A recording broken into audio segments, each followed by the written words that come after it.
Hey hunters!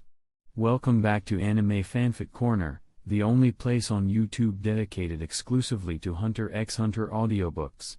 Today we've got another awesome HxH fanfic for you, HxH, from the beginning of disaster it's Saturday, so here's your bonus mini fanfic. Enjoy! As always, huge shout out to the author, their info's in the description, so make sure to check them out and show some love for this awesome story. If you're new here and love HxH as much as I do, consider dropping a like, subscribing, and officially becoming a hunter. I had to dig through in Chinese website to find this and spent a few hours translating and fixing it up. So you know. To keep your immersion smooth, I only include intros and outros at the start and end of playlists, so you can enjoy the story with no interruptions. Also, don't sleep on the community tab. I actually post stuff there, not just sub-begging like certain audiobook channels, embarrassed smiley face emoji. Alright, let's dive into it, peace. And love y'all, red heart emoji. Chapter 1. Early January 1999 in the underground passage of Zaban City. Two figures stepped out of the elevator, drawing appreciative glances from the surrounding candidates. However, in the face of this scrutiny, Leo's lips curved into a satisfied smirk as he chuckled. Good timing. We made it before the trial started. All that's left is to wait for the first test to begin, then the system can officially activate. The girl walking beside him. She seemed to sense Leo's inner excitement. She turned slightly, tilted her head in mild confusion, and asked, "Leo, are you happy?" Her tone was flat. Her expression didn't change at all. But the way she tilted her head clearly showed genuine curiosity. Leo turned to look at her, at the adorable girl in glasses, and grinned freely. Happy? I'm thrilled, little one. 1 year earlier, Leo's soul had transmigrated to Meteor City. He was found by Shanark, who had been out scavenging for resources. When Leo awoke to see Shanark's calm, almost matter-of-fact face, he realized he traveled to another world. To survive, Leo instinctively clung to Shanark as if he were an older brother. Shanark, with his gentle and analytical nature, didn't mind. In fact, he even helped Leo grow stronger. Of course, this so-called training was just the typical free-range survival style of Meteor City. By day, they scoured the junk heaps, fighting others for scraps in exchange for food. By night, Shanark taught him survival skills, helped him treat his wounds, and used his Nen ability to cleanse his body of radiation. Under such harsh conditions, Leo adapted to life in Meteor City within just a week. Stealing, deceiving, fighting, feigning death, anything to survive. Within this brutal survival environment, Leo acquired many permanent scars. But amid life and death struggles, his strength steadily evolved. Unfortunately, whether due to the time travel or some unknown effect, Leo's aura nodes, Tenketsu, were nearly completely sealed, and Shanark's strength wasn't sufficient to unlock them. Then there was the system. The dimensional card draw system. It had bound itself to Leo upon his arrival, but required a special condition to activate. Participation in the first phase of the 287th Hunter exam. So, to awaken his system, Leo left Meteor City with Shanark. After nearly a month of travel, they finally arrived in Zaban City to register for the Hunter exam. On their chests were number badges, 373 and 374, respectively. Oh, I see. Listening to Leo's explanation, Shanark nodded, then turned back to the book in his hands. On their way to the exam, they'd passed a library, and Shanark, using his antennaed puppets, had raided the entire place. The book he now held was one of the spoils from that heist. Seeing this scene, Leo, though fully aware of Shanark's quirky habits, couldn't help but smile helplessly. In the year they'd spent together, everything that could or should have happened, had done so naturally. Leo had once tried to change Shanark's innocent, curious demeanor, but his efforts had been in vain. At the same time, As they exited the elevator, a man leaning against the wall glanced over, sharp scrutiny in his eyes. Did he know them? Of course not. But Leo in Shanark's presence was as blindingly obvious to him as a spotlight in a dark room. That aura. They're from Meteor City, huh? Interesting. Looks like this exam won't be as dull as the last one, hee. Not long after that, more candidates arrived via the elevator. Leo spotted a few familiar faces among the crowd. Tunpa, Hanzo, Pakal, Bourbon, HxH. He wasn't sure how much time passed before the elevator opened once again. This time, 3 figures emerged, people Leo instantly recognized. Leorio, Kurapika, and the protagonist of this world. Gone freaks. At that moment, seeing the trio step into the corridor, a mysterious smile formed on Leo's lips. The Hunter exam is finally about to begin. The appearance of the trio didn't just mark the official start of the Hunter exam, it signaled the beginning of the plot itself. Chapter 2. Wow. There are so many people. So this is the real exam venue. Seeing the crowd of applicants gathered in the corridor, Gon couldn't help but gasp. He had never expected the exam to draw such a large turnout. Gon, wake up. But in contrast to Gon's cheerful wonder, Kurapika had already sensed something off about the atmosphere. He scanned the area, lowering his voice slightly. The applicants here. They're clearly different from the ones we saw at the port and in town. If I'm right, everyone gathered here must be skilled in some specific area. Hearing Kurapika's observation, Gon's curiosity only grew stronger. Just then, a short and pudgy figure emerged from the crowd, smiling warmly as he stepped into the light. With a kind expression, he greeted them. You're number 407, right? My name's Tunpa. I'm number 16 this year. By the way, you're all newcomers, right? His kind demeanor made Tunpa look like a friendly and helpful person. Hello, Mr. Tunpa, Gon greeted enthusiastically. But how did you know we're new? Tunpa chuckled and rubbed the back of his head, smiling sheepishly. Ha ha ha. This is my 35th time taking the Hunter exam. I can spot a newcomer from a mile away. As soon as the words left his mouth, Gon and the others exclaimed in unison, 35 times? For a brief moment, Tunpa became the center of attention, drawing genuine interest from the trio. He seemed entirely unaware of the mocking stares some of the other examinees were casting his way. Watching from a short distance, Leo scoffed to himself. Pointless theatrics.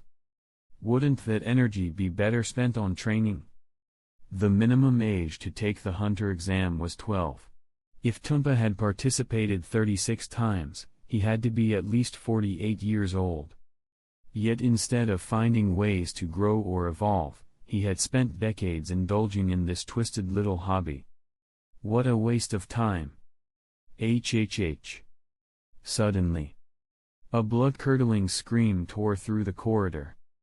Instinctively, everyone turned toward the source of the noise. A spray of crimson burst into the air like petals scattering in the wind. A candidate collapsed to his knees, shrieking in horror as his arms disintegrated into red flower petals before vanishing completely. My arms, my arms.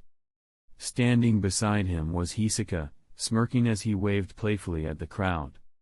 Isn't it amazing, Tilda? They just turned into petals and disappeared. No tricks, no illusions. His tone was casual, even cheerful. The candidates around him swallowed nervously, terror evident in their eyes. The gruesome display had shaken them deeply.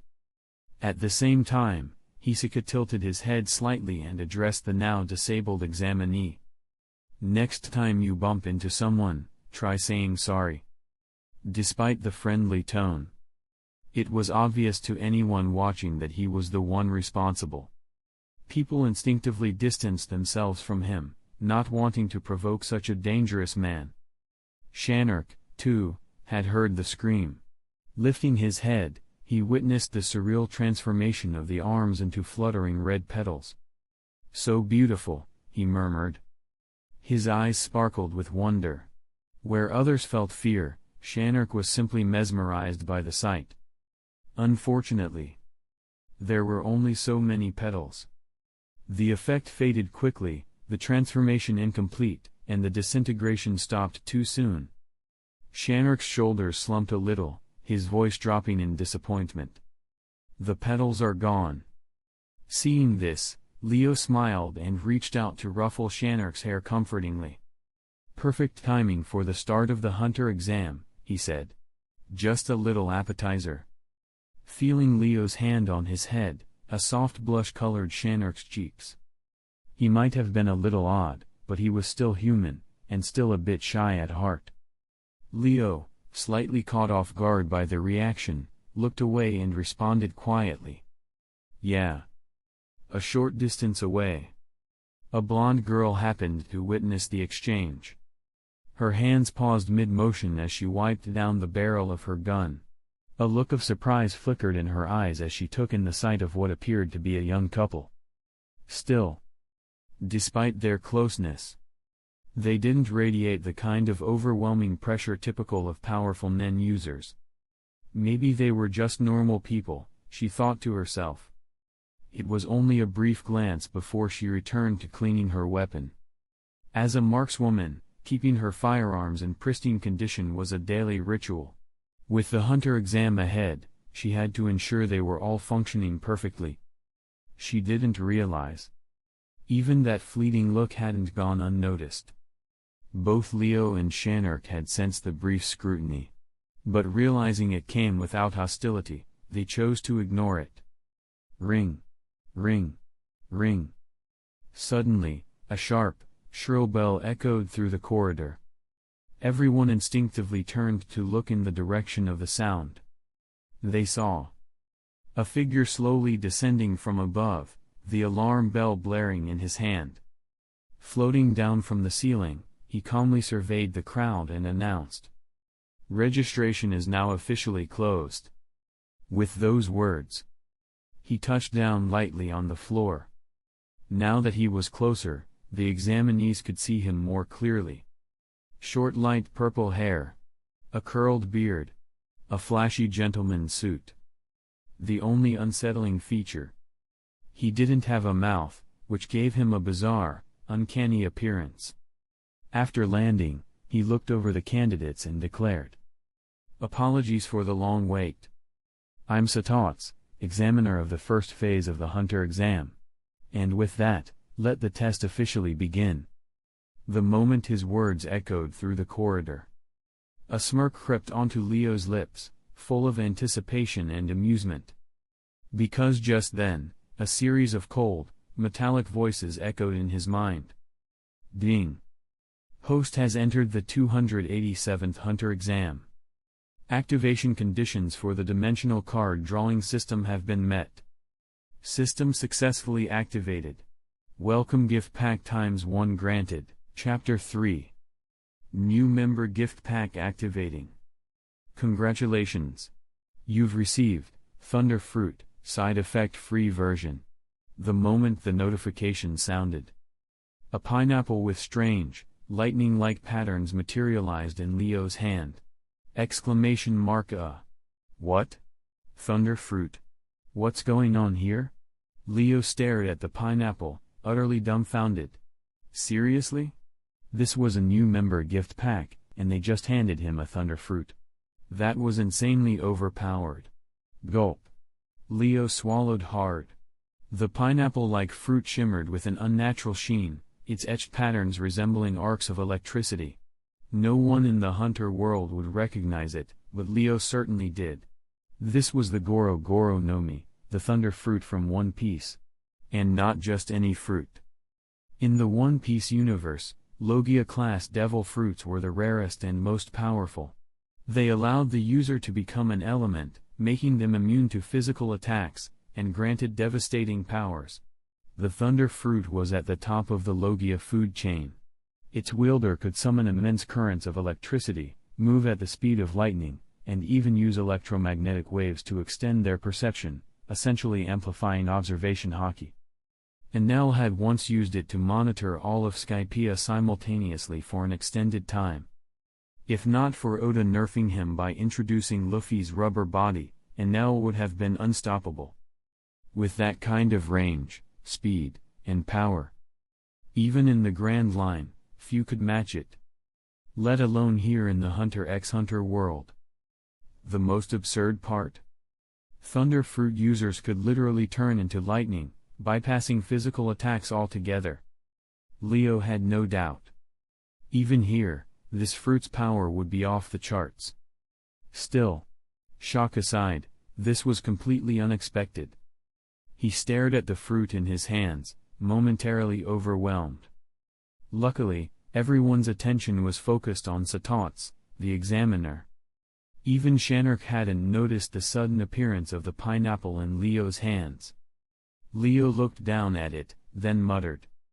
Legend says devil fruits taste worse than crap. But I didn't come here for comfort, I came here to get strong. Crunch. Without hesitation, Leo bit into the fruit. Gulp. Wait, this is sweet. To his surprise, the taste wasn't disgusting in the slightest. Instead, a burst of tropical sweetness filled his mouth. If the system hadn't explicitly called it the thunder fruit, he'd have thought he was just eating an unusually delicious pineapple. And then, as he swallowed the first bite, a strange sensation spread from his gut outward. A surge of unfamiliar energy rushed through him, electrifying every cell in his body. Within seconds, his entire form tingled with power. In his mind, a clear message echoed. You are now one with lightning. SSSEZZT, crackle. He opened his palm. Electric arcs danced wildly between his fingers, leaping and twisting in the air. This is thunder fruit power. Incredible. Leo stared at the electricity sparking in his hand, awestruck. He had just eaten the fruit, and he was already capable of manifesting lightning. No doubt about it, this was a top-tier ability. At that moment, Satots officially began the Hunter exam. A hushed tension swept over the crowd. Even those who had taken the exam before couldn't suppress their nervousness. Standing in the testing corridor again, feeling the pressure and anticipation, hearts pounded faster. Under the watchful eyes of dozens of participants, Satots spoke again. One last confirmation. If you lack luck or strength in this trial, you may be seriously injured, or worse, lose your life. If anyone wishes to back out, you may leave via the elevator you entered through. But of course, anyone who had made it this far had already resolved to continue. No one moved. Well, except for the poor soul who had lost both arms to Hisoka earlier. That candidate wisely chose to forfeit. Seeing no one else withdraw, Satots announced. Very well. The first phase of the exam will now commence, with 406 participants. With that, he turned and began walking forward through the corridor. Leo, having just finished devouring the thunder fruit, noticed several candidates already following Satots. He suppressed the urge to start testing his new powers, and turned to Shanark. As usual, the boy wore his unreadable, composed expression. Leo reminded him softly. The test's begun. Let's go. But just as they were about to move, a voice called out behind them. Hey, hey. Mr. Tunpa says he hasn't seen you before. Are you new here too? Leo turned slowly. As expected, 3 familiar faces stood behind him. Gon, Leorio, and Kurapika. And at that exact moment, a robotic voice rang out in Leo's mind. Ding.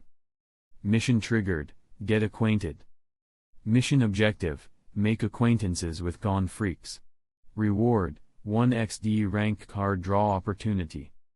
Gon stepped forward, hand extended, wearing a big, friendly grin. Hi. I'm gone. These are my friends, Kurapika and Leorio. Leo looked at the cheerful protagonist. The voice in his head faded into the background as he smiled and reached out to shake Gon's hand. Leo. My name's Leo. Full name. Well, it used to be Jiabe. But everyone just calls me Leo now. Chapter 4. In the underground passage, the examinees followed HxH, moving forward through the dim corridor. Before long, everyone's pace gradually picked up, and then they started running. It was then that HxH turned and reminded them. The first phase of the exam has already begun. Now, follow me to the venue for the second phase. During this prolonged run, which seemed to stretch endlessly through the passage, the examinees kept quiet, conserving their strength. Even so, many began to fall behind. After all, not every candidate specialized in physical endurance. However, unlike many others, Leo, Gon, and their group chatted as they ran. With a surprised look, Gon scooted closer to Leo and asked excitedly. Huh? So people in your hometown call each other differently than we do? Leo nodded casually, responding naturally to Gon's curiosity. Yeah. In my hometown, we put the family name first and the given name second. So when people call each other, it's usually by full name. By your naming system, I'd be J Bay, but back home, I'm called Bay J. But since we both go by J, you can just call me by my hometown version, Leo. Right as he finished speaking, a familiar system notification rang in Leo's mind. Ding. Mission complete, acquaintance achieved. Reward, 1x D rank card draw opportunity. Using D rank draw. Congratulations. You've received, physical enhancement card ×1. A shimmering card appeared in the system's internal inventory. But before Leo could inspect it, whoosh! The distinct sound of rolling wheels echoed through the corridor. Killua zoomed by on his skateboard, hands in his pockets, looking completely relaxed as he glided past the others. Leo barely spared it a glance. If someone had the means, why not use them? Why suffer unnecessarily? Ah! That's so cool. Gon's eyes sparkled with admiration as he watched Killua skate past. Behind him, Leorio grumbled in frustration, clearly irritated. Hey! Kid! That's cheating.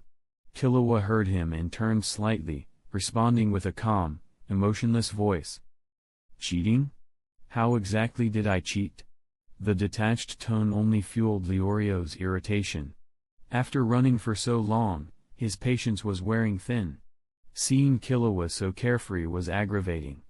Come on, this test is about endurance. Using a skateboard's definitely breaking the rules. Before the argument could escalate, Leo, still running beside Shanark, spoke up calmly. Leorio. He's not wrong. It's not against the rules. The examiner only told us to follow him. He never said we had to run. Whether it's running, skating, or even having someone carry you, as long as you keep up, it's valid. Hearing this, Killua glanced back at Leo. Leo gave him a small, knowing smile as a greeting. Unfortunately, no system mission was triggered by the interaction, which left Leo mildly disappointed. Would killing Killua trigger something? But the moment Leo allowed that idea to cross his mind, Killua's entire demeanor shifted. The boy's aura turned cold, sharp, and predatory, like a wild animal baring its fangs. Instinctual and dangerous. It was a subconscious reaction, a sudden spike of killing intent meant to ward off a perceived threat. At the same time, Shanark, still quietly running beside Leo, lifted his gaze toward Killua. You're dangerous. Boom. In the next instant, an even colder, darker wave of killing intent erupted from Shanark. Despite his soft-spoken nature and gentle appearance, Shanark had grown up in the brutal conditions of Meteor City. He had been surrounded by death since childhood. Killua may have been a prodigy assassin, but Shanark was a survivor of a far crueler world. Danger. Danger. Danger. Danger. Danger. Danger. Suddenly, crushed under the suffocating wave of murderous pressure far more intense than his own, Killua's instincts screamed. Bang! Without a second thought, he vanished from his skateboard. The board clattered and crashed into the wall, now riderless. Ah! What a sensitive kitten! Leo watched Killua's retreat with a sigh of disappointment. He hadn't even acted on his thoughts, and the kid had already bailed. Gon raised his hand awkwardly, as if to wave. He had wanted to introduce himself to Killua, but the boy had vanished before he could say a word. Still, Gon stopped. He looked at the skateboard, now motionless after hitting the wall. Then glanced around, noticing the hungry eyes of nearby candidates. A thought struck him. No. If I don't hold on to it, someone might steal it. Maybe if I return it to him later, we can become friends. Because of Leo's interruption, Gon hadn't caught Killua's name. So in his mind, he was just that guy. Meanwhile, Leorio swallowed nervously, voice shaky. Hey, hey, hey. Am I seeing things, or did that little punk just disappear? Shanark's outburst of killing intent had been directed solely at Killua. So no one else had sensed it. From Gon and Leorio's perspective, Killua had simply been spooked and ran off. Wrong. Kurapika's eyes narrowed slightly. He glanced subtly at Shanark. Despite her adorable appearance, something felt off. Then he looked toward Leo, suspicion growing. Kurapika had always been observant. In that brief moment, when Shanark looked at Killua, he had felt a flicker of something violent. But he couldn't tell if it came from Shanark or Leo. Behind Gon, Leo felt Kurapika's wary gaze. He smirked inwardly. Still too green, Kurapika. And when Leo remembered that the future number 8 member of the Phantom Troop was right here with them, he couldn't help but feel a dark flicker of amusement. I can't wait to see the look on your face when you realize the truth, Kurapika. Chapter 5. A few hours later, the candidates finally rushed out of the underground tunnel. But unfortunately, fewer than half of the original applicants remained. Satots began issuing a warning about the treacherous terrain ahead.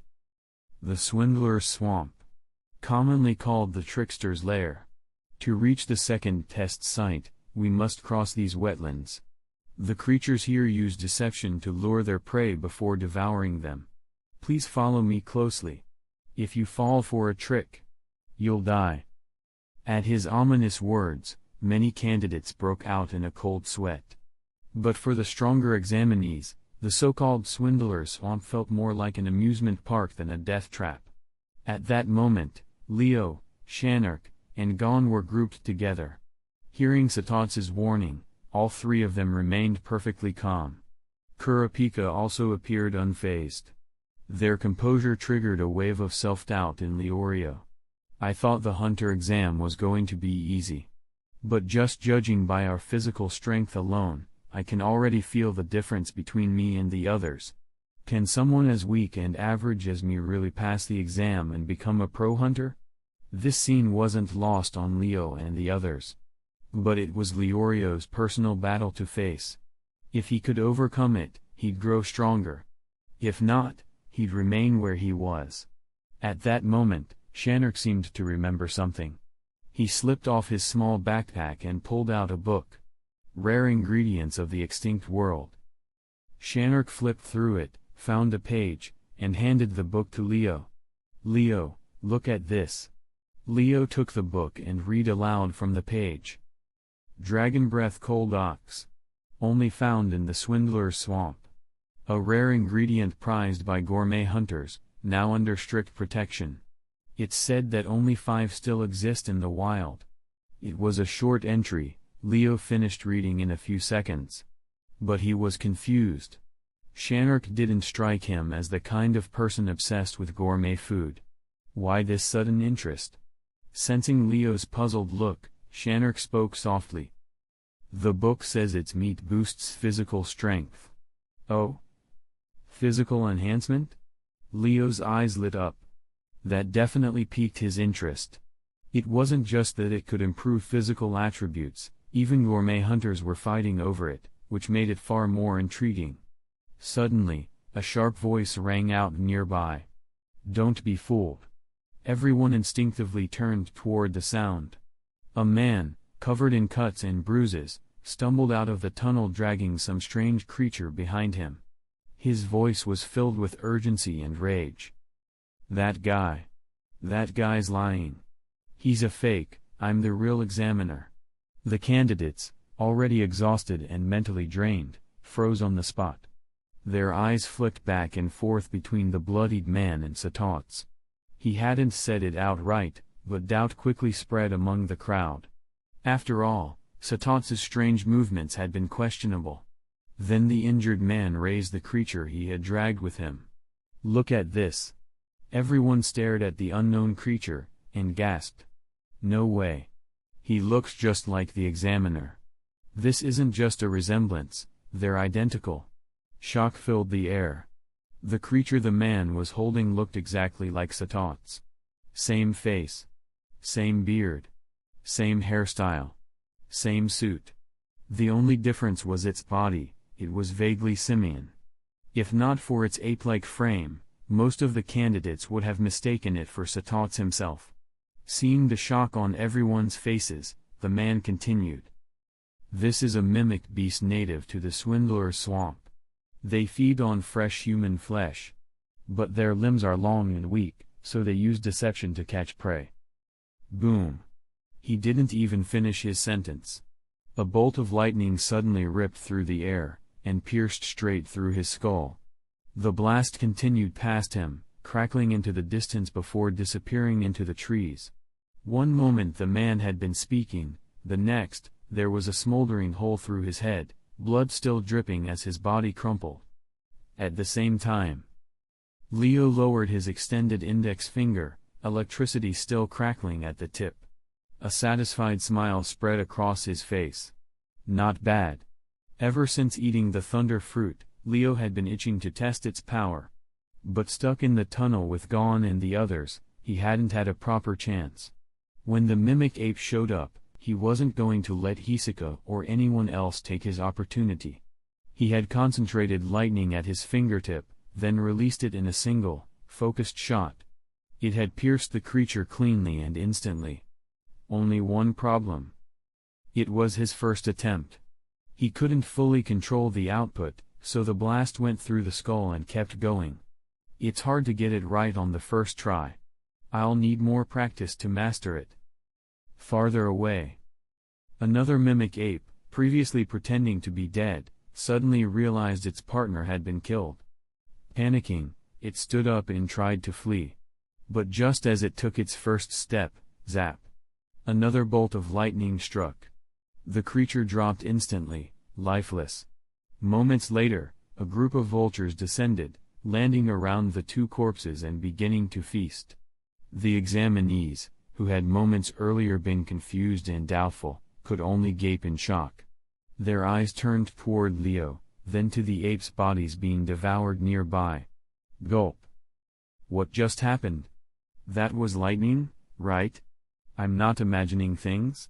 That guy just shot lightning from his hand and vaporized the examiner imposter. That was awesome. Chapter 6. Total confusion. The candidates were completely stunned. A single person had just fired a bolt of lightning from his fingertip. What kind of anime-level madness was this? Compared to the ordinary examinees, Hisoka narrowed his eyes, just a slit of red light visible in his gaze. He had watched Leo's entire lightning attack play out from beginning to end, and it made his excitement spike. Manipulation of Nen properties? No. That lightning had nothing to do with Nen. To think an unripe fruit could be this thrilling. His body tensed, visibly quivering with anticipation. He desperately wanted to indulge his excitement. But he forced himself to hold back. Because if he didn't, he might pluck this fruit before it had ripened. Still, The killing intent swelling inside him became increasingly turbulent and harder to contain. Nearby candidates felt it like a cold wind blowing across their spines. Elsewhere in the crowd, Killua watched the chaos unfold, his pale face growing even paler. Lightning? What a joke. That kind of attack. Is that something a human can even do? Earlier, when he'd sensed Leo's hostility, his instincts had screamed at him, "Get away. Get away from Leo. Get away from the strange, quiet boy next to him, Shanark." But now, even though Killua already believed Leo was dangerous, he realized he had still underestimated him. Suddenly, a candidate stepped forward. Ignoring everything that had just happened, he pointed at Leo and shouted, "Hey! You brat! If you killed the examiner, how are we supposed to take the next test? We barely made it out of that tunnel alive, and now you kill the real examiner. What's your explanation?" Clearly, he, and the two other candidates beside him, had believed the mimic ape's lie. They genuinely thought HxH was the fake and the dead creature had been the real examiner. Unfortunately for them, Leo had no patience for people like this.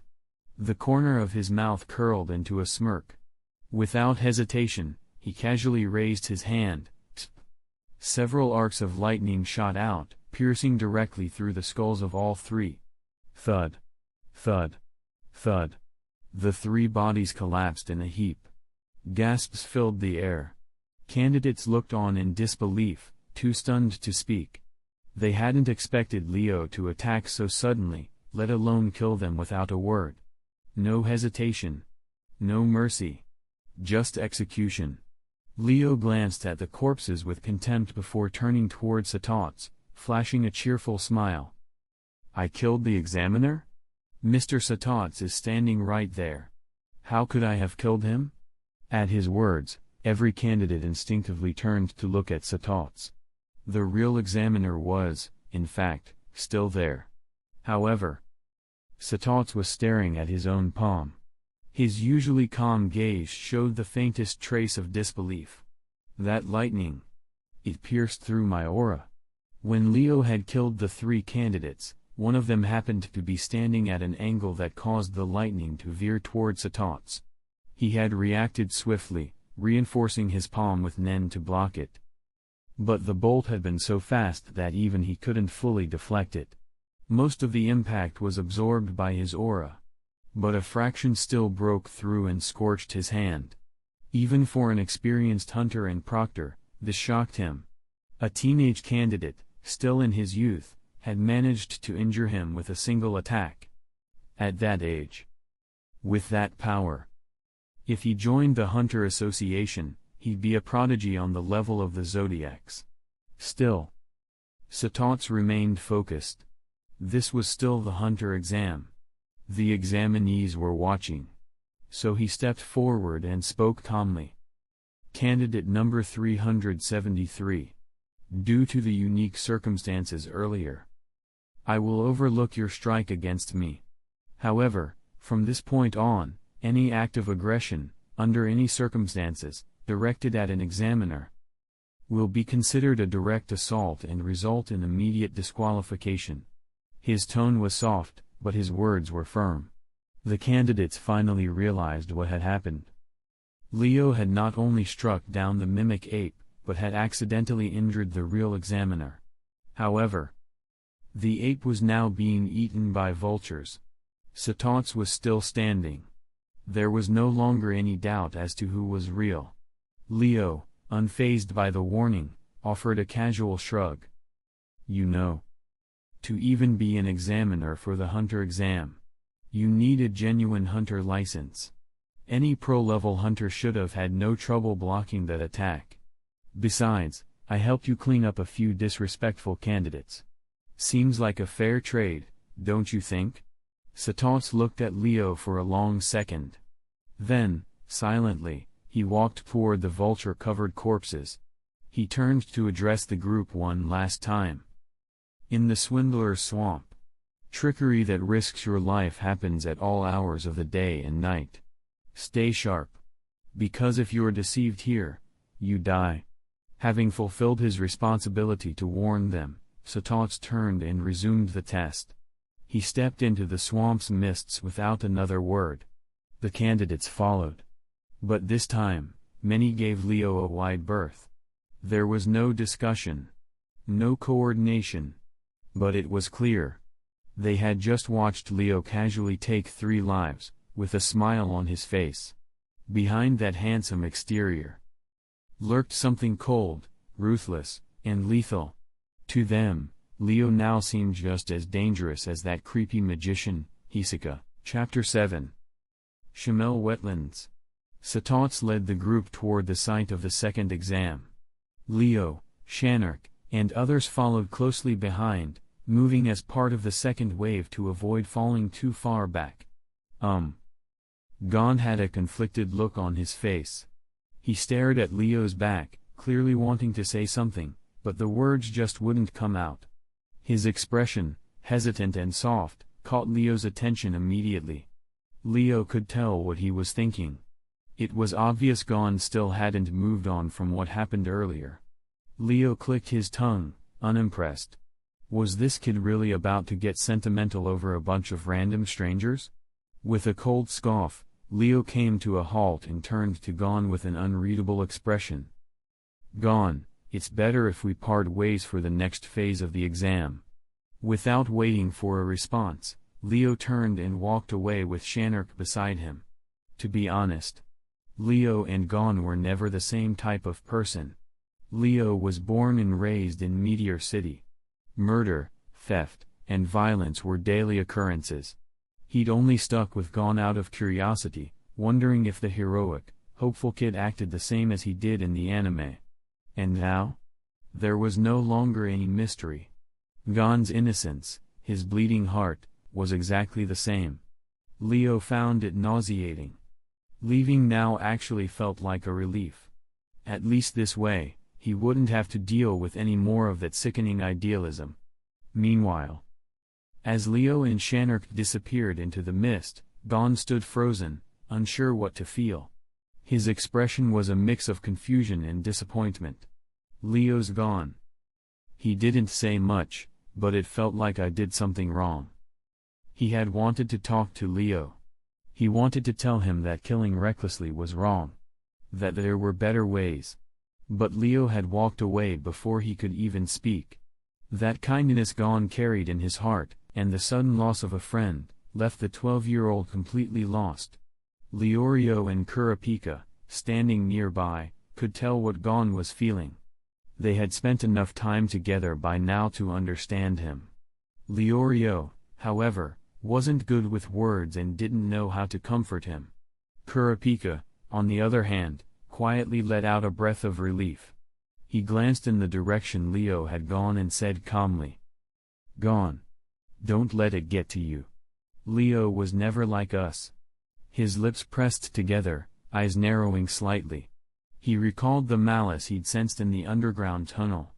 You didn't see it. When he killed those people, he was smiling. That intent. That violent aura. It wasn't something most people could tolerate. But Leo had unleashed it casually, as if it were a joke.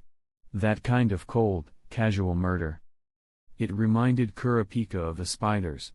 Suddenly. Rustle. Rustle. A noise came from the bushes nearby. Before they could react, a figure stepped out of the underbrush. Huh? The 4 of them blinked, surprised. Gon's eyes lit up the moment he recognized the new arrival. Ah. It's the guy from earlier, the one on the skateboard. Hey. What's your name? Oh, and I brought your skateboard back. Even though Leo had disrupted the original course of events, it seemed fate had other plans. By chance, Gon and Killua met again in the wetlands on the way to the second testing site. Elsewhere, Leo and Shanark walked side by side. Though they appeared to stroll casually, their pace was no slower than the other examinees running. Dragon breath cold ox. Gentle, herbivorous. Tends to live near lakes. 3-toed feet. About 1 meter tall as a calf, 2 to 3 meters when fully grown. Leo read aloud from World's Extinct Foods. The book detailed the creature's habits. He was already devising a plan. The Shimel wetlands were vast, filled with hills, rivers, and fog. Finding the dragon breath cold ox without help would be near impossible. Thankfully, Shanark possessed Nen abilities. Though not focused on combat, he was adept at using N, circle. With his range detection, they started searching for signs of the creature. 30 minutes later, Leo and Shanark arrived at a lake. A few steps ahead, they spotted a fresh set of three-toed footprints. Leo knelt and examined them. Found it. Judging by the freshness of the tracks, the creature had passed by less than 10 minutes ago. It had to be nearby. With their combined strength, tracking it down wouldn't be hard. And they did find it. But there was a complication. Across the lake, under the shade of a large cypress tree, a buffalo-like beast with two large horns stood defensively. And around it, a mob of examinees were attacking it. Seriously? Leo couldn't help but scoff. If he and Shanark had followed Satots's path like the others, they might have run into this dragon breath cold ox directly. Shanark observed calmly, then turned to Leo. It's dying. If we don't collect it soon, the quality of the meat will drop. Leo nodded. He knew the info well. Dragon breath cold beef wasn't just prized for taste. Its shelf life was notoriously short. The meat would start to spoil within 10 minutes of death unless preserved immediately. Thankfully, Shanark had his bulge-eye fish ability. He could store the body in its spatial stomach the moment it died to prevent degradation. Their new objective was clear. Reach the creature before the examinees killed it. Suddenly. Ding. System triggered, Bull Protector. Mission objective, protect the dragon breath cold ox from the 23 examinees attacking it. Reward, see rank card draw opportunity ×1. Leo's eyes lit up. His initial plan had been to kill the ox and collect it. But now, the system had changed the stakes. Protect it, huh? Then all I have to do is kill every attacker. Snap. Leo raised his hand and snapped his fingers. Boom. A massive pillar of crackling blue lightning erupted from the sky. In midair, it branched into 23 separate bolts, each one striking a different target. Boom. The examinees never had a chance to react. Before they even understood what was happening, they were reduced to ash, scattered in the wind. Only a pattern of scorched, circular craters remained, silent reminders of where they had once stood. Ding. Mission complete, Bull Protector reward, see rank card draw opportunity ×1 issued, Chapter 8. Boom. A pillar of thunder crashed down from the sky, its terrifying power roaring across the entire Shimel wetlands. In that instant, countless wild beasts dropped to the ground, trembling in fear. They could feel it. That demonic energy in the air, like the wrath of a storm god. Far away, Satots came to a halt. He turned back to glance over his shoulder. Behind him trailed dozens of exhausted examinees, many of them bloodied. The stench of blood wafted thick in the air, attracting lurking predators. But Satots ignored them all. His eyes narrowed as he looked back, vision cutting through distance. He had seen everything. The pillar of lightning from start to finish. Gulp. He swallowed hard. Even from so far away, he could feel the pressure. The overwhelming power. Even as a professional hunter, he got goosebumps. Powerful. So powerful. So powerful it defied logic. A whisper escaped his lips, trembling and low. I was wrong. He's not comparable to the Zodiacs. That candidate, Leo, he already has the potential to be one of them. Elsewhere, Hisaka slung the unconscious Leorio over his shoulder. His expression suddenly shifted, eyes flicking toward the sky. Boom. The second he looked up, he saw it. A pillar of thunder, splitting into 23 searing bolts midair. Hisoka's pupils contracted. Thunder. Again? He immediately thought of Leo. A twisted smile curled across his face. He laughed, wild and breathless. Hee ha ha ha. That little fruit's even juicier than I imagined. No. I must wait. It's still green, still ripening. Ah, what a delicious little fruit. Nearby. Gon, Kurapika, and Killua had also seen the lightning in the sky. They had witnessed Leo in action before, so it wasn't hard to figure out who was behind it. But unlike Hisoka, their reactions were solemn. Heavy. Kurapika's face was especially pale. His mind reeled at the power he just witnessed. No. No way. That's not something a human should be capable of. Gon stood still, lips pressed tight. Compared to Leo, he felt helpless. Small. He had come here full of resolve. But in the tunnel, he had been helpless against Hisoka. Now this. The gap in strength was soul-crushing. Lakeside. Lightning? Shizuku stared in disbelief, her body trembling. To be honest, she hadn't expected to witness something like this. Originally, she had been part of the first wave of examinees following Satots. But she'd fallen behind after being ambushed by swamp predators. It had taken her a while to catch up. And just as she arrived, she witnessed the impossible.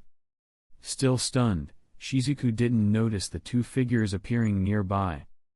They moved so fast, it was almost like teleportation. Shanark looked at her curiously, then turned to Leo and asked, "Should I take her out?" "No need." Leo glanced at her indifferently. "She's not a threat." He recognized her. Shizuku, sniper class, talented, calm under pressure. In the original story, she had beauty and skill comparable to Maki in Pakunoda. Fair skin, sharp eyes, and a black dress that contrasted with her clean, deadly aura. She was in her mid-20s now, peak physical condition. In the original exam, she had made it to Phase 4. Strength and talent-wise, she clearly outclassed Bakugo or even Leorio. If not for being paired against Illumi, she might have passed and become a pro hunter. Leo had been thinking about this since Meteor City. He planned to form a personal team, something like a smaller, more efficient phantom troop. Not a large group, just 3 to 6 people. Each role covered: tank, assassin, fighter, support, healer. Shizuku would make a fine assassin. With her sniping skills and potential nen abilities, she fit perfectly.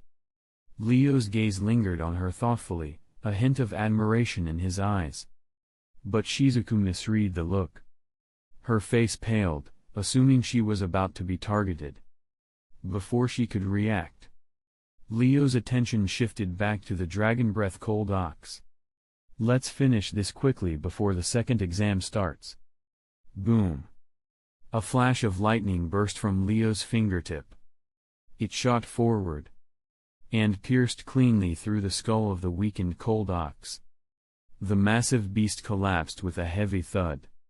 Shizuku stared in stunned silence. She'd thought Leo killed those examinees to save the ox. But this? He ended it without hesitation, one clean bolt. "Shanark, your turn." Leo turned. Shanark nodded silently. With a light tap of his foot, he vanished, reappearing instantly beside the corpse. He held his hands in a cupped position and moved toward the body. Then, slowly, the Dragon Breath Cold Ox began to vanish. Piece by piece, it disappeared into nothing, absorbed into an invisible space. What the hell? Shizuku gasped. She could barely believe what she was seeing. Where did the body go? How could something that massive just disappear? Leo turned to her, amused by her reaction. What if she learned Nen? How would that impact the future of this world? With that thought, he looked at her with a faint smile. Why? he asked. Interested in Nen? Nen? Shizuku repeated softly, the unfamiliar word lingering in her thoughts. She didn't know what it meant, but the way Leo said it, she had to know more. Seeing her intrigue, Leo smiled wider and said casually, "Want to learn? If you do, Shanner can teach you." Chapter 9. Want to learn?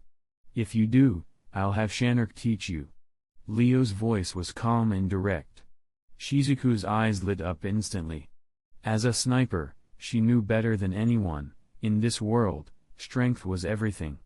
And after seeing Leo's raw power, combined with the mysterious ability Shanner had just demonstrated, she couldn't help but yearn to understand this world of Nen. Are you serious? You'd really teach me Nen?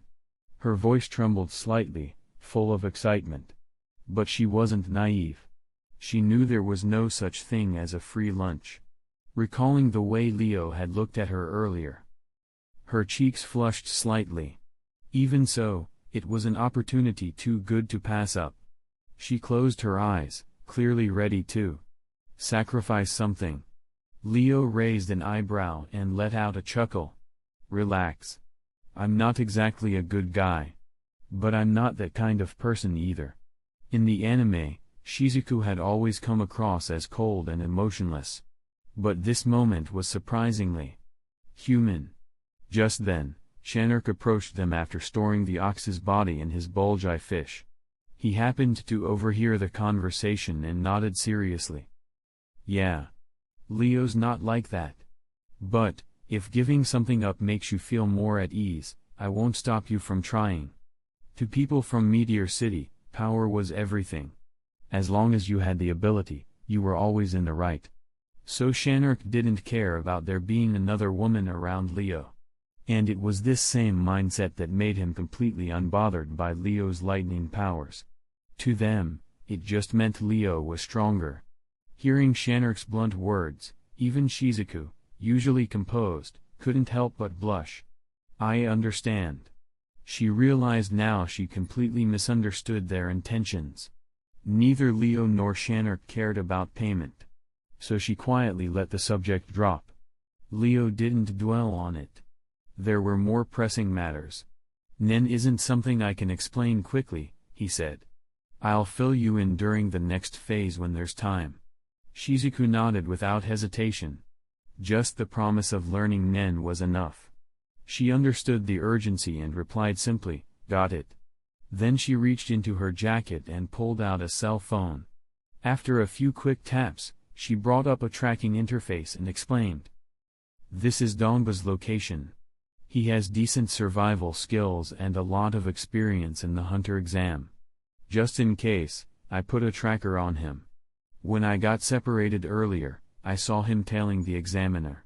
If we follow this signal, we'll definitely make it to the second test site.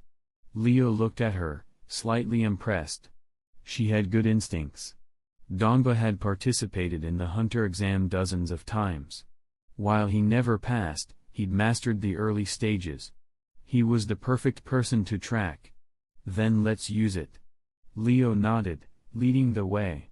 Shanner, as always, followed close behind. Sometime later, after passing through a stretch of dense jungle, the three of them spotted a building up ahead. A group of candidates stood gathered nearby. Clearly, this was the venue for the second exam. Thanks to Shizuku's tracking, they'd arrived with time to spare. Leo decided to use the downtime productively. He sat under the shade of a tree with Shanner and Shizuku, then gave the command in his mind. System. Use the C-rank card draw. A moment later, the cold voice of the system replied. Ding. Using C-rank card draw. Congratulations.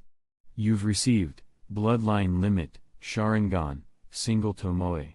A glowing orb of light materialized before him. Leo's breath caught. He quickly glanced around, but Shanner and Shizuku didn't seem to notice it. Apparently, only he could see it. With curiosity, Leo reached out and touched it. Immediately, he realized it wasn't just a ball of light, it was a card. Ding. Card identified, Bloodline Limit, Sharingan, Single Tomoe. Would you like to fuse it? Wait. Sharingan? From a C-rank pull? Even if it was just the lowest level, the Single Tomoe, this was far beyond what he expected. Leo had seen Naruto. He knew exactly how powerful the Sharingan was. And unlike many other bloodline abilities, the Sharingan had a clear and consistent upgrade path. Single Tomoe. Double Tomoe. Triple Tomoe. Mangekyo. Eternal Mangekyo. Rinnegan. Rin Sharingan. Each evolution boosted chakra reserves and unlocked devastating new abilities. Observation. Copying. Hypnosis. And with Mangekyo, unique techniques like Amaterasu, Tsukiyomi, and Susanoo. If the Sharingan could copy Nen abilities, it would easily rival, if not surpass, Krololu Silpher's Skill Hunter. Fuse it. Without hesitation, Leo gave the command. The card in front of him glowed brightly. And then dissolved, merging directly into his body. Chapter 10. Warm. That was Leo's first reaction. A strange warmth surged in his eyes, and he instinctively closed them. He could feel something awakening, something powerful, brewing behind his eyelids. A quiet murmur slipped from his lips. This is the Sharingan's eye power? It had to be said, the Sharingan was overwhelming. Even though he had only fused a single Tomoe version, the effect was immediate. As the bloodline merged with his body, Leo's physical capability surged. His strength doubled. His blood pumped faster. His muscles, nerves, and bones subtly evolved. His speed, stamina, reflexes, and endurance all improved in an instant. Even his five senses, sight, smell, taste, touch, hearing, heightened dramatically. The only downside? His sperm holes, tenketsu, were still blocked. No matter how strong his body became, without access to Nen, his power was still partially restricted. But Leo wasn't worried. He had a plan. After all, the chairman of the Hunter Association, Netero, was once the strongest in the world. 10 minutes later, the warmth in his eyes faded. At the same time, the system prompt chimed again. Ding. Bloodline Limit, Sharingan, Single Tomoe, Fusion Complete. Leo slowly opened his eyes. Where once there were deep black pupils, now glowed twin scarlet irises, each with a single rotating Tomoe. He blinked. And suddenly, the world looked different. He could see the humidity in the air. He could make out individual dust particles drifting through sunbeams. He could spot tiny, almost invisible insects hiding in the bark of nearby trees. Elsewhere, Gon, Killua, and Kurapika emerged from the jungle. They looked around and saw dozens of other candidates already waiting. Kurapika let out a quiet breath of relief. Looks like we made it in time. Gon nodded, though his focus was elsewhere. Where's Leorio? Hisako was leaning against a tree nearby, chuckling softly. He lifted a finger and pointed. Gon's eyes followed his direction, and spotted Leorio slumped against another tree, face swollen like a balloon. Leorio. Gon sprinted over, Kurapika and Killua close behind. Ow. Ow. Ow. Leorio groaned, cradling his face. What the hell? Why does my face hurt so much? The other three were stunned. Apparently, Leorio didn't even remember getting knocked out. Just then, a familiar voice echoed across the clearing. Thank you for your efforts. It was Satox. This is the Visca Forest Preserve, and the venue for the second test. My mission ends here. I wish you all luck in the next phase. Without waiting for questions, Satox turned and disappeared into the woods. Clack. Clack. The gates of the preserve slowly opened. Inside, rows of kitchen counters were laid out. But more eye-catching. At the end of the central path, a red-haired woman sat casually on a couch, legs crossed. Behind her stood a massive man whose seated form was taller than any of the candidates. The woman's figure was striking, her clothes minimal, and her posture radiated confidence. She had red hair braided in a distinctive cross shape, adding to her bold aura. The giant behind her? His sheer size made him look like a living mountain. As the examinees gathered, the woman greeted them. "Welcome, candidates who passed the first phase. I'm Menki, examiner of the second test. And I'm Buara," the giant added. "Also an examiner." The two were gourmet hunters. Naturally, the next test would revolve around food. Buara's request was simple: he was hungry. He wanted pork. Thus, the first part of the second test began. "Cook a pork dish." The candidates immediately scattered into the jungle, searching for pigs. "Looking for a pig?" Leo smirked. "It's not clear who's finding who." He said it casually, but Shizuku overheard and looked confused. "Huh? What do you mean by that? Are the pigs going to come to us?" Just as she said that. HxH. Why are there so many pigs? Run. They're man-eating pigs. Don't leave me, bro. Shizuku's eyes widened in shock. Now she understood what Leo meant. These pigs were carnivorous. And extremely aggressive. In this twisted scenario, the hunters were also the prey. If you weren't strong enough, you were food. Shizuku glanced sideways at Leo, thoughtful. He wasn't surprised at all. How did he know this information in advance? And earlier? Nen. That strange ability they spoke of. It was clearly beyond what normal people could comprehend. Just who was this boy, who looked 10 years younger than her? She didn't know yet. But curiosity toward the opposite sex rarely came without consequence. Hey hunters. Short break. Because YouTube likes it when I transform content, so here's me. Transforming. Right now. 1. 2. 3, neutral face emoji, sparkles emoji, okay, done. Let's dive back in. Chapter 11. In the forest. Roar. Roar. Roar. 3 giant, long-snouted pigs, porcupine boars, charged in a line, chasing after the fleeing Amori brothers. Like many other candidates, the brothers had severely underestimated the power of these beasts and were now being chased down. Big bro. Second bro. Do something. Amori, the youngest, was crying hysterically.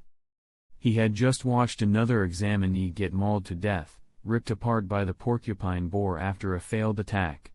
The image of that bloody mess haunted him. Amori trembled. He didn't just feel like peeing. He had peed. "Stop whining," shouted Amori, the second brother. "We're running too. Save your breath if you want to live." Amori, leading the charge, grit his teeth in frustration. This is all Amori's fault.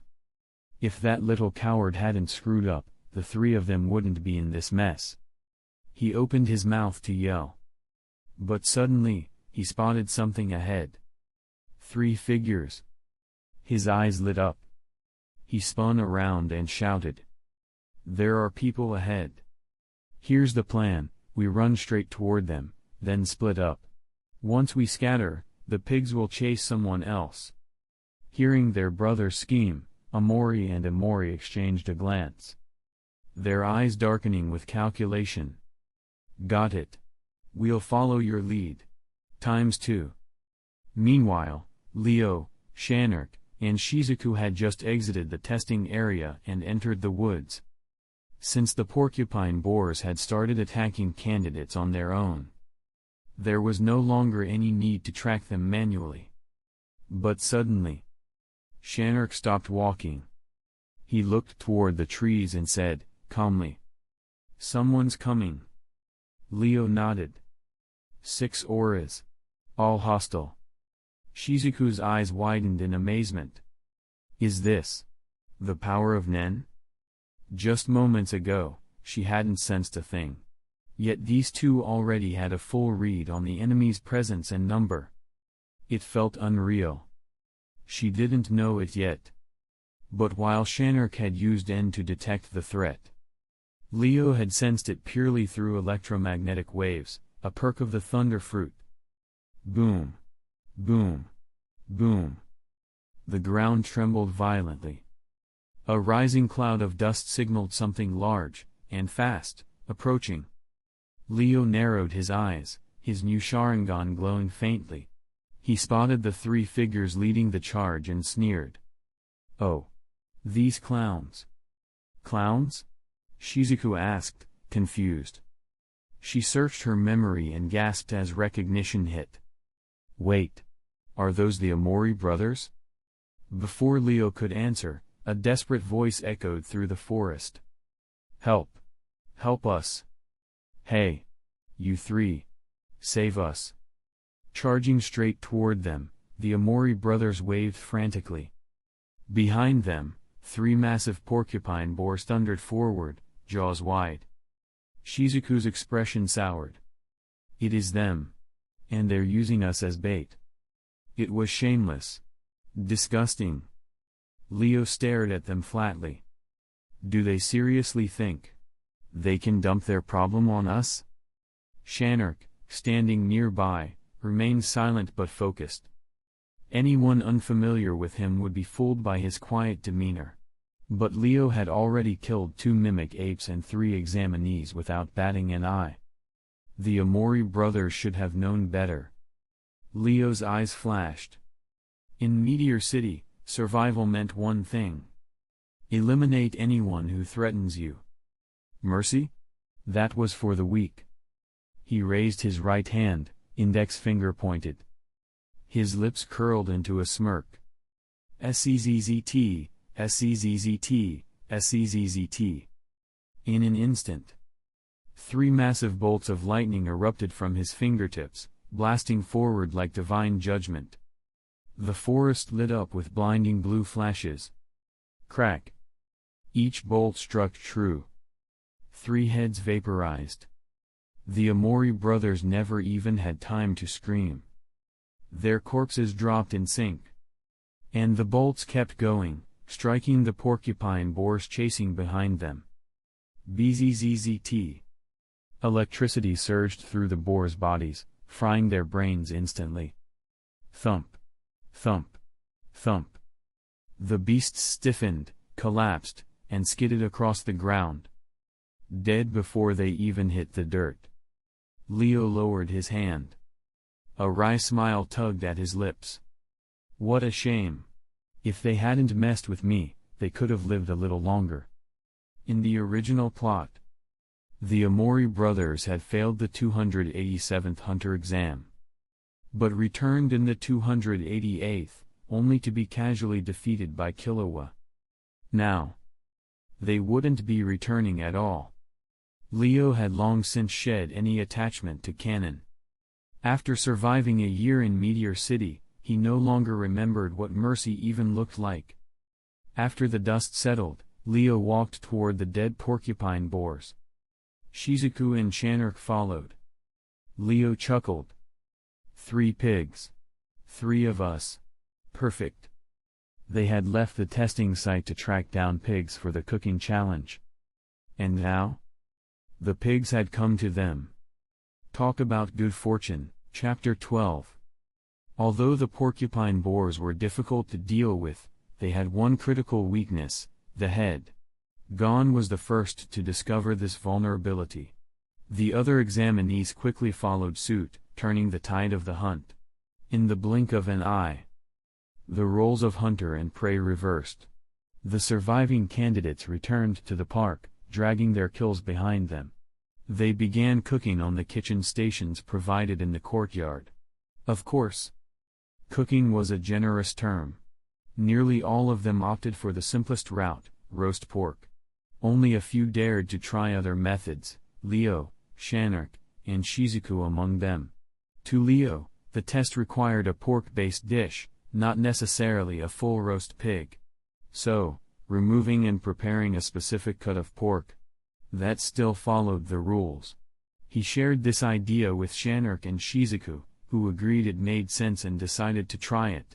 Leo, in turn, taught them popular dishes he'd seen online before reincarnating, including fried pork cutlets and crispy roasted pork elbows. For his own entry, Leo chose something rich and savory. Braised pork trotters. He specifically selected the front hooves of all 3 boars. Using fire, he singed off the thick bristles. Then, with precise knife work, he split the hooves in half. Some parts were chopped finely, the rest into large chunks. After cleaning the pieces thoroughly, he used a mesh strainer to drain the water. They were blanched in cold water with onion, ginger, and cooking wine to remove any gaminess, then skimmed and pulled out. He caramelized sugar and oil, stir-fried the pork until evenly coated, then added aromatic spices and simmered the whole pot for an hour. 1 hour later, all 3 dishes were ready. Each of them plated their food and lined up for the evaluation. Ahead of them, most candidates presented roast pork, whole or partial. One by one, they approached Boara, handing over their dishes nervously. Surprisingly, Boara ate them all, regardless of how burnt, undercooked, or bland they were. But next to him, Menki had yet to approve anyone. Her refusals began to stir doubts among the examinees. Was she rejecting everyone on purpose? Still, the line continued. Roast pig after roast pig disappeared into Boara's stomach. Suddenly, a new aroma drifted through the courtyard. Different from the smokiness of roasted meat, this was crisp, golden, and fried. Boara sniffed the air and looked up, just as a candidate stepped forward with a plate of fried pork cutlets. Curious after so many identical dishes, he took the plate with interest, and even offered a few pieces to Menki. Wow! Number 80's fried pork cutlets are delicious, Boara shouted mid-bite. Menki tried a piece as well. While not perfect, it was leagues ahead of the other entries. She nodded, impressed. Candidate number 80 passed. The announcement caused an uproar. Hey! Someone passed? For real? What did she make? What's on that plate? In a crowd of failures, Shizuku was the only success so far. Naturally, the others swarmed her with questions. Before anyone could get answers, another mouth-watering scent spread through the air. It wafted from Boara's side of the table, drawing the attention of everyone. It came from the dish Leo had just presented, braised pork trotters. The rich, savory aroma burst out as soon as the plate was uncovered, steam rising into the air, thick and fragrant. The smell hit Boara like a tidal wave. He paused. Then inhaled deeply, savoring every note. Eyes wide with delight, he exclaimed. This is a pig's trotter? It smells incredible. I've never seen this cooking method before. Menki's curiosity was piqued. She stepped forward to examine the plate more closely. This is a preparation style I've never encountered. Leo gave her a respectful nod. Then pulled out a second plate, a smaller portion of the same dish, specially made for her. He set it on the table and lifted the lid. Examiner Menki, please taste it. She and Boara exchanged glances. Both seemed pleased. Leo had even considered their body sizes when plating the portions. Menki took her seat and studied the dish with sharp eyes. She picked up a piece with her chopsticks. The meat is plump and elastic. Color is vibrant. Garnished with green onion, it looks very appetizing. This is the front hoof, right? It's the most tender and flavorful cut. Though she was tempted to dive in, Menki remained focused and professional. In contrast, Boara had already dug in, devouring his portion with oil-slicked hands and cheeks. Menki frowned at the display, then took a bite of her own. She closed her eyes as she chewed, savoring the flavor. The gaminess is completely gone. The seasoning enhances the meat without overpowering it. Perfect balance. I've never tasted pork like this. And this cooking style, it's completely new to me. She opened her eyes, looked at Leo, and declared. Candidate number 373, passed. Buara, mouth full, raised a greasy thumbs up and echoed happily. Hey, this trotter is amazing. Number 373, you pass. Chapter 13. Braised pork trotters were a huge hit. Buara devoured them in just a few bites. Still hungry, he glanced enviously at Menki's portion, saliva dripping from the corner of his mouth. Menki, get lost. Buara, okay, he gave a sheepish grin, then turned toward the discarded bones. After a moment of hesitation, he quickly picked one up and sucked on it. Oh God, it still tasted amazing. At the same time, the examinees watched the two gourmet hunters with envy, tears literally forming at the corners of their mouths. They were starving. The hunter exam had started early that morning. They'd spent hours running underground, then through the dangerous Chamel wetlands, and finally survived battles with porcupine boars. By now, hunger gnawed at them. Some had offered roasted boar to Buara, but even those who cooked successfully didn't dare to eat their own work, burnt, blackened, or raw as it was. Most simply chose to go hungry. Only a few with actual cooking skills had snuck bites of their own dishes in secret. And those bites? Absolute heaven. Not long after, Menki finished her share of braised pork trotter. But a thought tugged at her. She looked up at Leo, curiosity shining through her sharp expression. You didn't invent that recipe yourself, did you? Leo nodded casually. Nope. It's a classic from my hometown. Menki's eyes lit up. She stood from the couch and leaned forward, face full of intensity, completely ignoring the unintentional view she was giving others. Hometown cooking? Where are you from? Can you tell me? As a gourmet hunter, she was fascinated. To think that a dish so flavorful was just everyday cuisine somewhere in the world. It made her heart race. Especially those braised pork trotters. They had struck her like Cupid's arrow. But Leo shook his head softly. My hometown is far to the east. A vast, red-covered land. Since arriving here, I've never found the way back. Menki froze. She hadn't expected such a melancholic answer. I'm sorry, she said quietly. Leo waved a hand. He didn't say more, he just turned and walked away. Menki stood there, watching his retreating figure, eyes conflicted.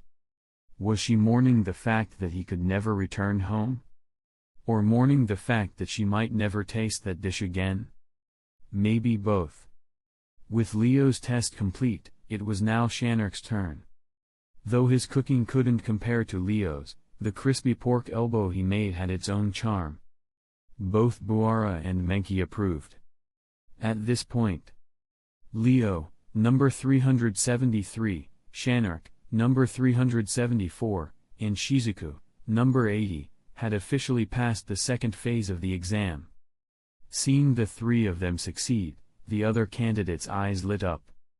They began inching closer, trying to observe and maybe replicate their methods. Gon, too, wanted to ask for help. But Kurapika stopped him with a hand on his shoulder. Gon. Let it go. Leo. Isn't like us. Earlier, before discovering the porcupine boar's weakness, they had witnessed Leo obliterate the Amori brothers in mere seconds. Kurapika could tell. Leo lived by a different code. Nearby, Killua watched Shanark walk calmly back to Leo's side. He shivered. There was something wrong in the air around them. Something dark. In the crowd, a man in a spiked outfit narrowed his eyes. A cold, ominous aura rippled off his body. Elsewhere, Leo was preparing a feast. Earlier, while braising the pork trotters, he had set aside the best cuts for later. Now, those pieces had marinated for a full hour. Leo fired up the grill next to the kitchen station and began roasting one portion at a time. Each piece he finished, he handed to Shanark. Shanark, try this pig ear. Here, this rib meat's juicy. Tell me what you think. The heart meat's done too. Let's see if it's tender enough. Shanark wasn't a cook. Back in Meteor City, food was often scavenged, not prepared. So Leo had taken on the job of cooking, mostly to repay Shanark for taking him in. But also, because he genuinely enjoyed feeding people. As for Shanark? Born in the slums, he never wasted food. Anything Leo gave him, he ate without hesitation. For him, this was probably the closest thing to happiness. Watching from nearby, Shizuku's heart began to stir. She was 25. She had never fallen in love. Seeing the two of them sharing food so naturally, so intimately, left her deeply conflicted. She had always dreamed of meeting someone worthy of her. Now she had. First, Leo's strength had shaken her. Now, his warmth and gentleness toward Shanark. Powerful and kind. What woman wouldn't be tempted? Shizuku bit her lip. What she was feeling, only she knew. Suddenly, a voice echoed. I'm stuffed. I can't eat another bite. The candidates turned to look. Boara's stomach bulged like a balloon. Behind him, the ground was littered with cleaned boar bones. Menki, still composed, looked annoyed. She crossed her arms and announced, I'm done too.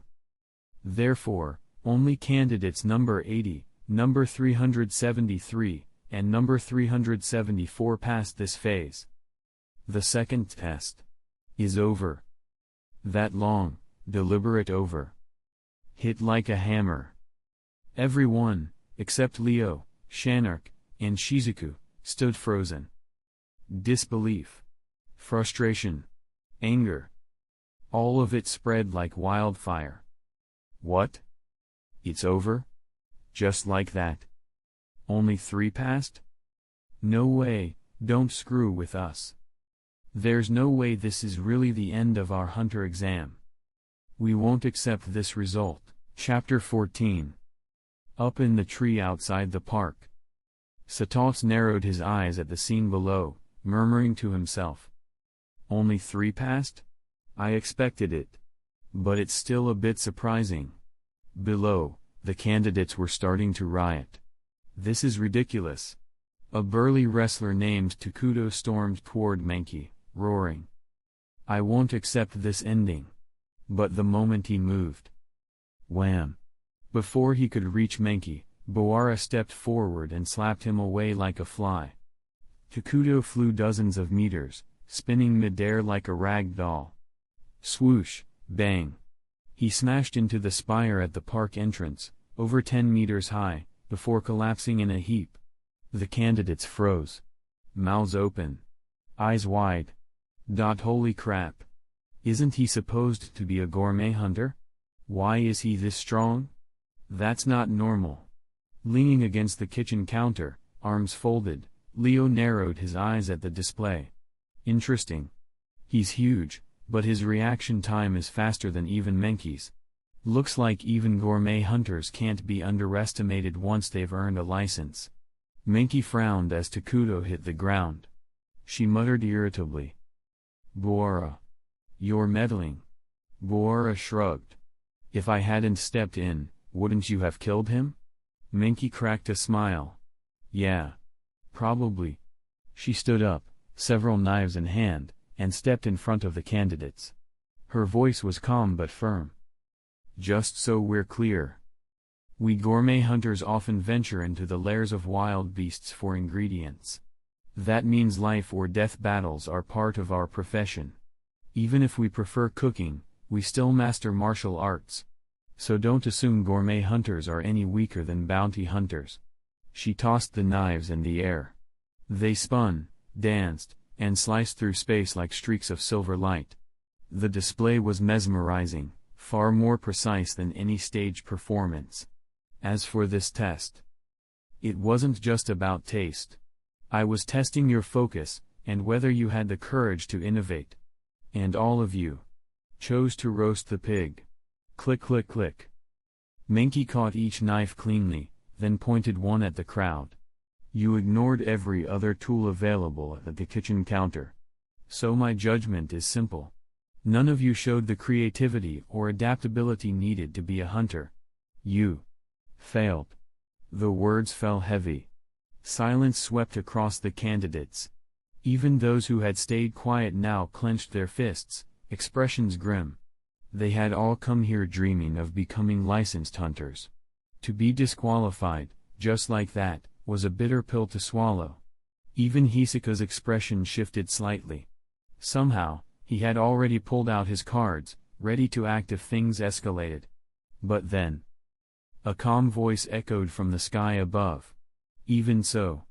Isn't passing only 3 people a bit extreme? All eyes turned upward. A massive airship had silently appeared in the sky, its rotors humming. The voice had clearly come from within. Menki looked up, her composure slipping. She recognized the voice instantly. President Netero. Was he really coming? She barely had time to finish that thought. When a shadow leapt from the airship. Rustle. Boom. A shockwave kicked up dust and leaves as the figure landed gracefully. The candidates staggered back in disbelief.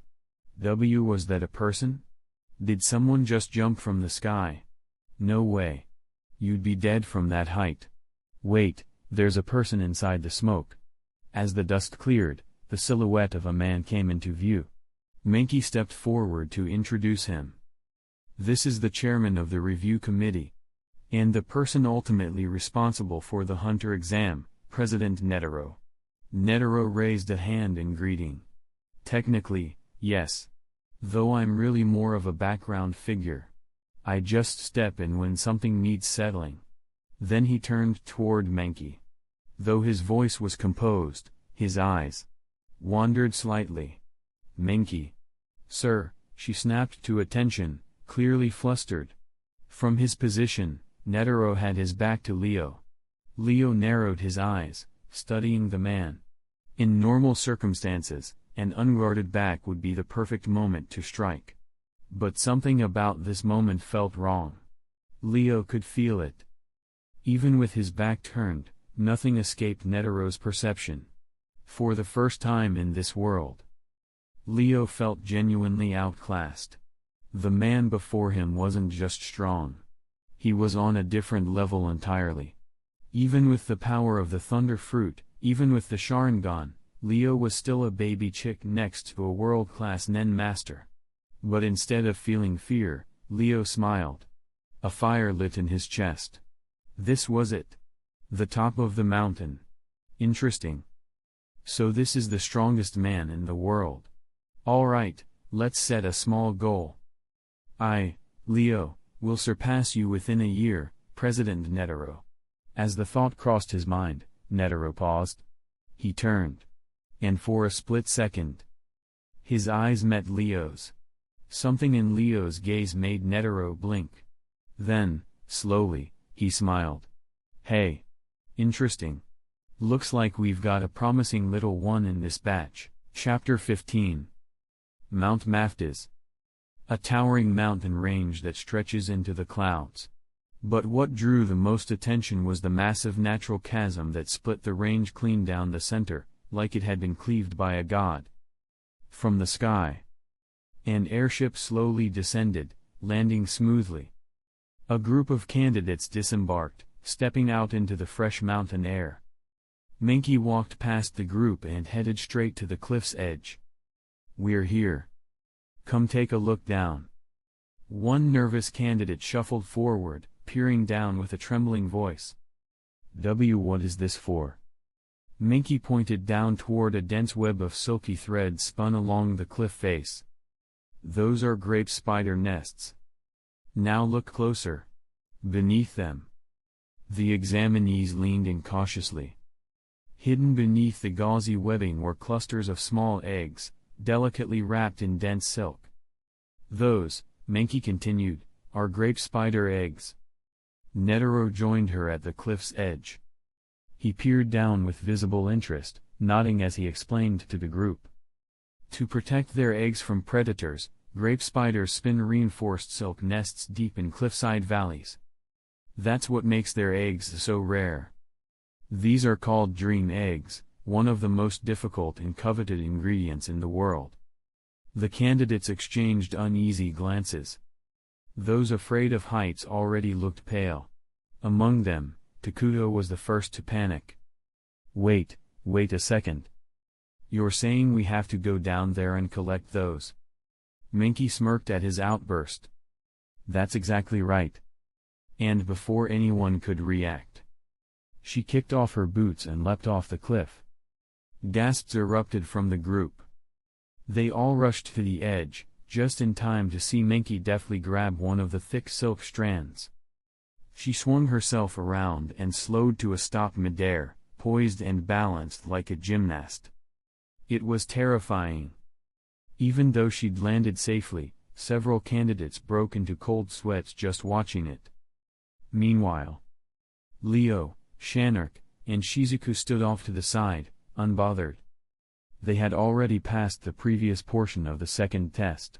So even though the format had changed, their passing status still held. All they had to do now was watch, and wait. Watching Menki descend, Shizuku stroked her chin thoughtfully. Grape spider eggs. I think they go for 100 million jenny each on the black market. Her eyes lit up with interest. It might be worth going down for a taste. But Shanark wasn't focused on the eggs. He glanced worriedly at Leo. Earlier, back in the park, after Leo had locked eyes with Netero, something strange had happened. Before anyone else noticed, Leo had suddenly staggered. If Shanark hadn't caught him in time, he would have collapsed outright. It was clear, Netero was involved. Shanark's gaze lingered on him. Leo noticed. He smiled weakly and reached out to ruffle his hair. Don't worry. I'm all right. Shanark didn't look convinced. Leo sighed, then added. Seriously. I'm not hurt. That old man just played a little trick on me. Back then, when Netero had sensed Leo's gaze, he responded instantly. In that single moment, he released an overwhelming aura. It crashed down on Leo like a tidal wave, then vanished as quickly as it came. The effect? Leo, who had been gathering strength to respond, suddenly had nowhere to place it and nearly lost his balance. But Leo had seen the smile in Netero's eyes. It was teasing. Playful. More prank than threat. Still, Leo wouldn't forget it. Suddenly, a gust of wind howled upward from the valley below. Menki, cradling a grape spider egg, was carried effortlessly to the mountaintop by the updraft. The examinees finally understood the trick. Menki landed smoothly, raised the delicate egg, and addressed the group. This is a grape spider egg. All you need to do is what I just did: jump, collect one, ride the wind up. Boil it until the shell turns white, and you pass. But as soon as she finished, Takuto's face went pale again. He stammered. This is insane. Who jumps off a cliff for an egg? Unexpectedly. Gon stepped forward, beaming. I've been waiting for a test like this. This is way easier than making pig dishes, Leorio laughed, looking over the edge. Soon, candidates were jumping off the cliff like falling dumplings. Even Shizuku, eager to try the egg, descended to retrieve one. One by one, they clung to the spider silk and waited for the right moment. Now, Gon shouted suddenly. He released the silk and dropped. The others followed suit. Within seconds, the updraft caught them and blew them all back upward, each holding a spider egg. Those who had stayed behind watched in awe. Unreal. That wind is ridiculous. They're just flying back up. Takuto watched in regret. If I'd known, I would have gone. But it was too late. The moment he chose to stay, he failed. Back at the top, a massive pot of boiling water waited. The timing was perfect. Menki instructed the candidates to boil the eggs, just until the shells turned white. Any longer, and the egg would be ruined. As the boiling reached its peak, Bora began to fidget. His stomach growled audibly, his hands twitching. Menki rolled her eyes. Really? You're embarrassing yourself. Still, she turned to the candidates and announced. Now that they're cooked, taste them. Savor what it means to gather food with your own hands. Everyone dug in. Leo, Shanark, and Shizuku each received one thanks to Shizuku's earlier descent. They ate quietly. But others? Their reactions were anything but subtle. Hanzo, this is incredible. Kurapika, it's rich. But light. The flavor practically dances across your tongue. Leorio, holy crap, I've never had a better boiled egg in my life. Menki's stern expression finally softened. This was why she'd chosen this site. To remind people what food was really about. Leo silently ate his egg. He looked up just in time to see Gon, handing his egg to Takuto. Shizuku noticed too. Her brow furrowed. That kid. Gon. Why would he give away something he nearly died getting? To a total stranger? Shanark glanced up as well. Born on Meteor City, where food was sacred, he shared Shizuku's confusion. Unless there was a debt or a contract. You never gave food away for free. Leo chewed slowly, then spoke through a mouthful of egg. Why? Because he's Gon Freaks. That's just who he was. Persistent. Kind. Naive. When people first watched Hunter x Hunter, who wasn't touched by a child so earnest? But over time, that same indecision would become his flaw. A flaw that, to Leo, could never be forgiven. He'd never entrust his back to someone like that. And with that, the second phase of the Hunter exam concluded. Per Menki's judgment. 41 candidates passed. Chapter 16. Night falls. The Hunter Association's airship drifted slowly through the night sky. Its logo shimmered faintly across the fuselage, half veiled by clouds. Clack, clack, clack. The soft tapping of wooden clogs echoed through the corridor. Chairman Netero strolled into the hall with his ever-present smile, the bean-faced secretary trailing behind. Ahem. Allow me to formally reintroduce myself. I am Netero, the representative of the Hunter Exam Review Committee. I'm Beans, the secretary. Beans bowed politely. Netero continued, tone light but playful. According to the original plan, I was meant to appear during the final stage of the exam. But after watching everything unfold thus far... He paused, mid-sentence.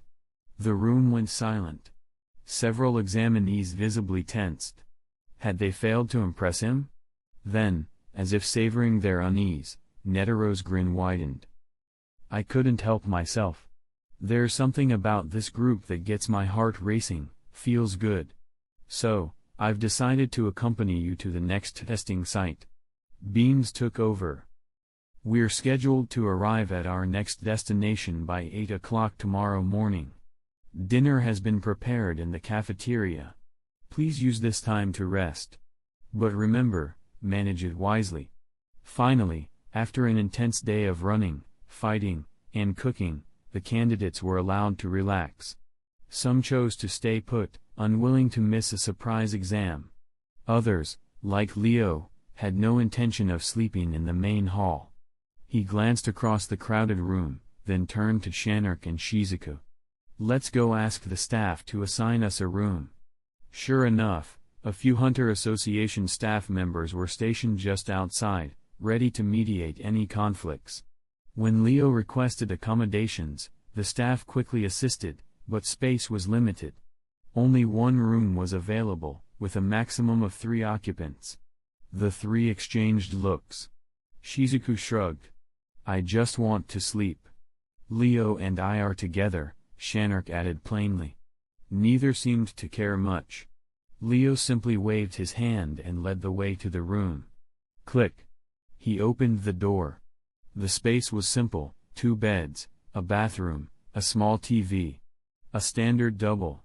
It didn't take long to sort out the sleeping arrangements. Leo and Shanark would share one bed.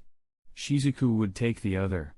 After making the beds, Leo sniffed at his sleeve and wrinkled his nose. We've been moving all day. Let's figure out the bathroom order. Shanark and Shizuku exchanged a glance. Even though the day hadn't been physically exhausting for them, they were still covered in dust and sweat. With proper facilities available, there was no reason not to clean up. But then, thinking of Leo and Shanark's dynamic, Shizuku raised an eyebrow and said casually, "Why don't you two shower together? Save some time." Shower together? Leo and Shanark looked at each other, then turned back to Shizuku with a look. Their silence said everything. "Can you handle that, third wheel?" Shizuku blinked, confused at first, until sounds began drifting from the bathroom. Her cheeks flushed instantly. 1 hour later, Shanark lay draped over the edge of the bathtub, visibly exhausted. Leo had his arms around him, nose buried in his damp blonde hair. "You smell amazing." Shanark's eyes fluttered slightly. He was too drained to resist Leo's teasing anymore. Leo, for once, behaved, choosing to rest instead of escalating the moment. After a while, they both stepped out. Leo dried off, changed clothes, and ruffled his hair with a towel. Shanark, ever efficient, used Joe, wrapping his nen around the hairdryer to accelerate the process. His hair was dry in minutes. When the two finally stepped out of the bathroom, they found Shizuku sitting silently on the bed. Her face was beet red. Leo smirked. "We're done. Your turn." "Why you two?" Shizuku pointed at them, speechless. Unable to form words, she grabbed her bathrobe and stormed into the bathroom. Her stride. Just a little awkward. Leo and Shanark shared a look, then burst out laughing. "Ha ha ha ha." Leo shook his head. "Poor girl. Guess we went too hard." 30 minutes later, Shizuku emerged from the bathroom in a fresh robe, towel drying her hair. There was still a soft pink flush on her cheeks. She glanced at the two boys and asked, "Beans mentioned there's food in the cafeteria. Are you going? If so, I'll tag along. Otherwise, I'll skip it." She lifted her damp hair casually, exposing the graceful curve of her neck. Combined with her freshly washed skin and loose robe, it was distracting.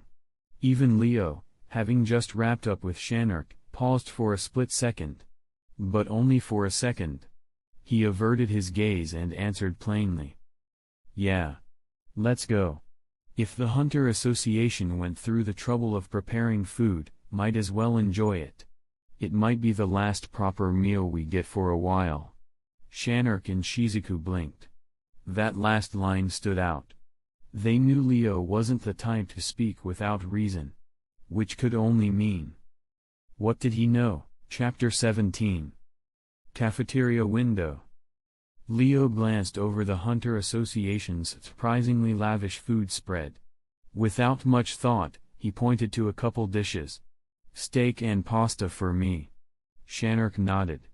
"Same." Shizuku opted for something lighter, pizza and fruit salad. With their meals in hand, the trio found a quiet table in the corner and sat down.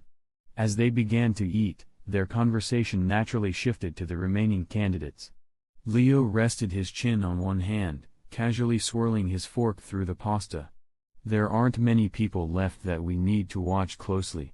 Killua. Hanzo. Hisaka. Gone. Kurapika." He paused, then added, "and Jitarak. If any of you run into him alone, run. Don't fight. Just run." He emphasized that last name with an unusually serious tone. After all, in the original timeline, Shizuku was killed by Jitarak. But now that Leo had his eye on her as a potential member of his future team, he wouldn't allow her to repeat that fate. "Killua. Hanzo, Hisaka, Jitarak? Shizuku repeated the names, mulling them over. As she mentally matched faces to names, realization slowly dawned on her. Leo had casually listed off nearly every serious threat among the remaining candidates. She blinked. Leo, when did you even observe them all? Since the Shamel wetlands, the three of them had been traveling as a team. They had seen the same things, fought the same battles. And yet, Leo seemed to have gathered more intel than either of them combined. She stared at him with fresh curiosity. Who even are you? Meanwhile, Leo was blissfully unaware of the internal storm brewing in her head. He forked up the last bite of pasta and chewed slowly. Not bad. He had to admit, the airship's cafeteria food was surprisingly high quality. Even for someone who had traveled from a world of gourmet cuisine, Leo found it impressive. Unfortunately, he knew the good meals would stop soon. Once they reached the fourth phase of the exam, everything would change. With that thought, Leo glanced at Shanark. Sensing his gaze, Shanark tilted his head in confusion. Leo simply said, "Try asking the kitchen if they'll let you store some food in the bulgi fish." Shanark didn't ask for details. He nodded. Got it. Shizuku, listening nearby, suddenly remembered something. Her expression lit up. The bulgi fish. Is that related to Nen? Or is it something else entirely? She was still new to the entire concept of Nen and had no idea what the bulgi fish even looked like. Shanark raised his hand calmly. It's my partner. That was true. Before Leo had come into his life, the bulgi fish had been Shanark's only companion. It was this simple emotional attachment that had allowed Shanark to survive and thrive even in the brutal wastelands of Meteor City. Partner? Shizuku echoed the word. Yup. Want to see? Shanark smiled and released the bulgi fish. Unfortunately, she had forgotten one detail. Shizuku hadn't awakened Nen yet. So when the fish appeared, she couldn't see it, only sensed something vaguely ethereal in the space between Shanark's hands. She frowned, narrowing her eyes. It's like you're holding something. There's a strange purity to it, but I can't see it. Leo, watching the scene with amusement, leaned back and crossed his arms. Shanark was his first companion, and Shizuku was someone he intended to recruit. If they could get along, that would make life easier. But just then, a random idea occurred to him. Can the Sharingan see Nen? With that thought, Leo activated his single Tomoe Sharingan. The world shifted instantly. When he looked at Shanark's hands again, the bulgi fish came into clear, vivid focus. He grinned. Bingo! Just as I thought. By all logic, the Sharingan should consume chakra to function. But Leo wasn't from the Naruto world. He had no chakra. So then, how was it working? He'd been mulling that question for a while. And now, he had his answer. In the Hunter x Hunter universe, all living beings possess life energy, Nen. Just like how chakra exists in every body in the Naruto world, Nen is a latent force that can be awakened, refined, and shaped. So then, Leo wondered. Could Nen act as a substitute for chakra? Now, staring at the vividly detailed outline of Shanark's Nen construct with his Sharingan, Leo had his answer. Yes. Nen can fuel the Sharingan. Even better. The Sharingan could perceive other people's Nen clearly. He was now capable of using the Sharingan as a tool to visually analyze aura, giving him an edge in both combat and strategy. His smile deepened. Just as he'd hoped, the powers of his previous world were not only functional here, but potentially overpowered. Chapter 18. Nen can replace chakra. It was unexpected, but made perfect sense. Nen, after all, is a direct manifestation of life energy.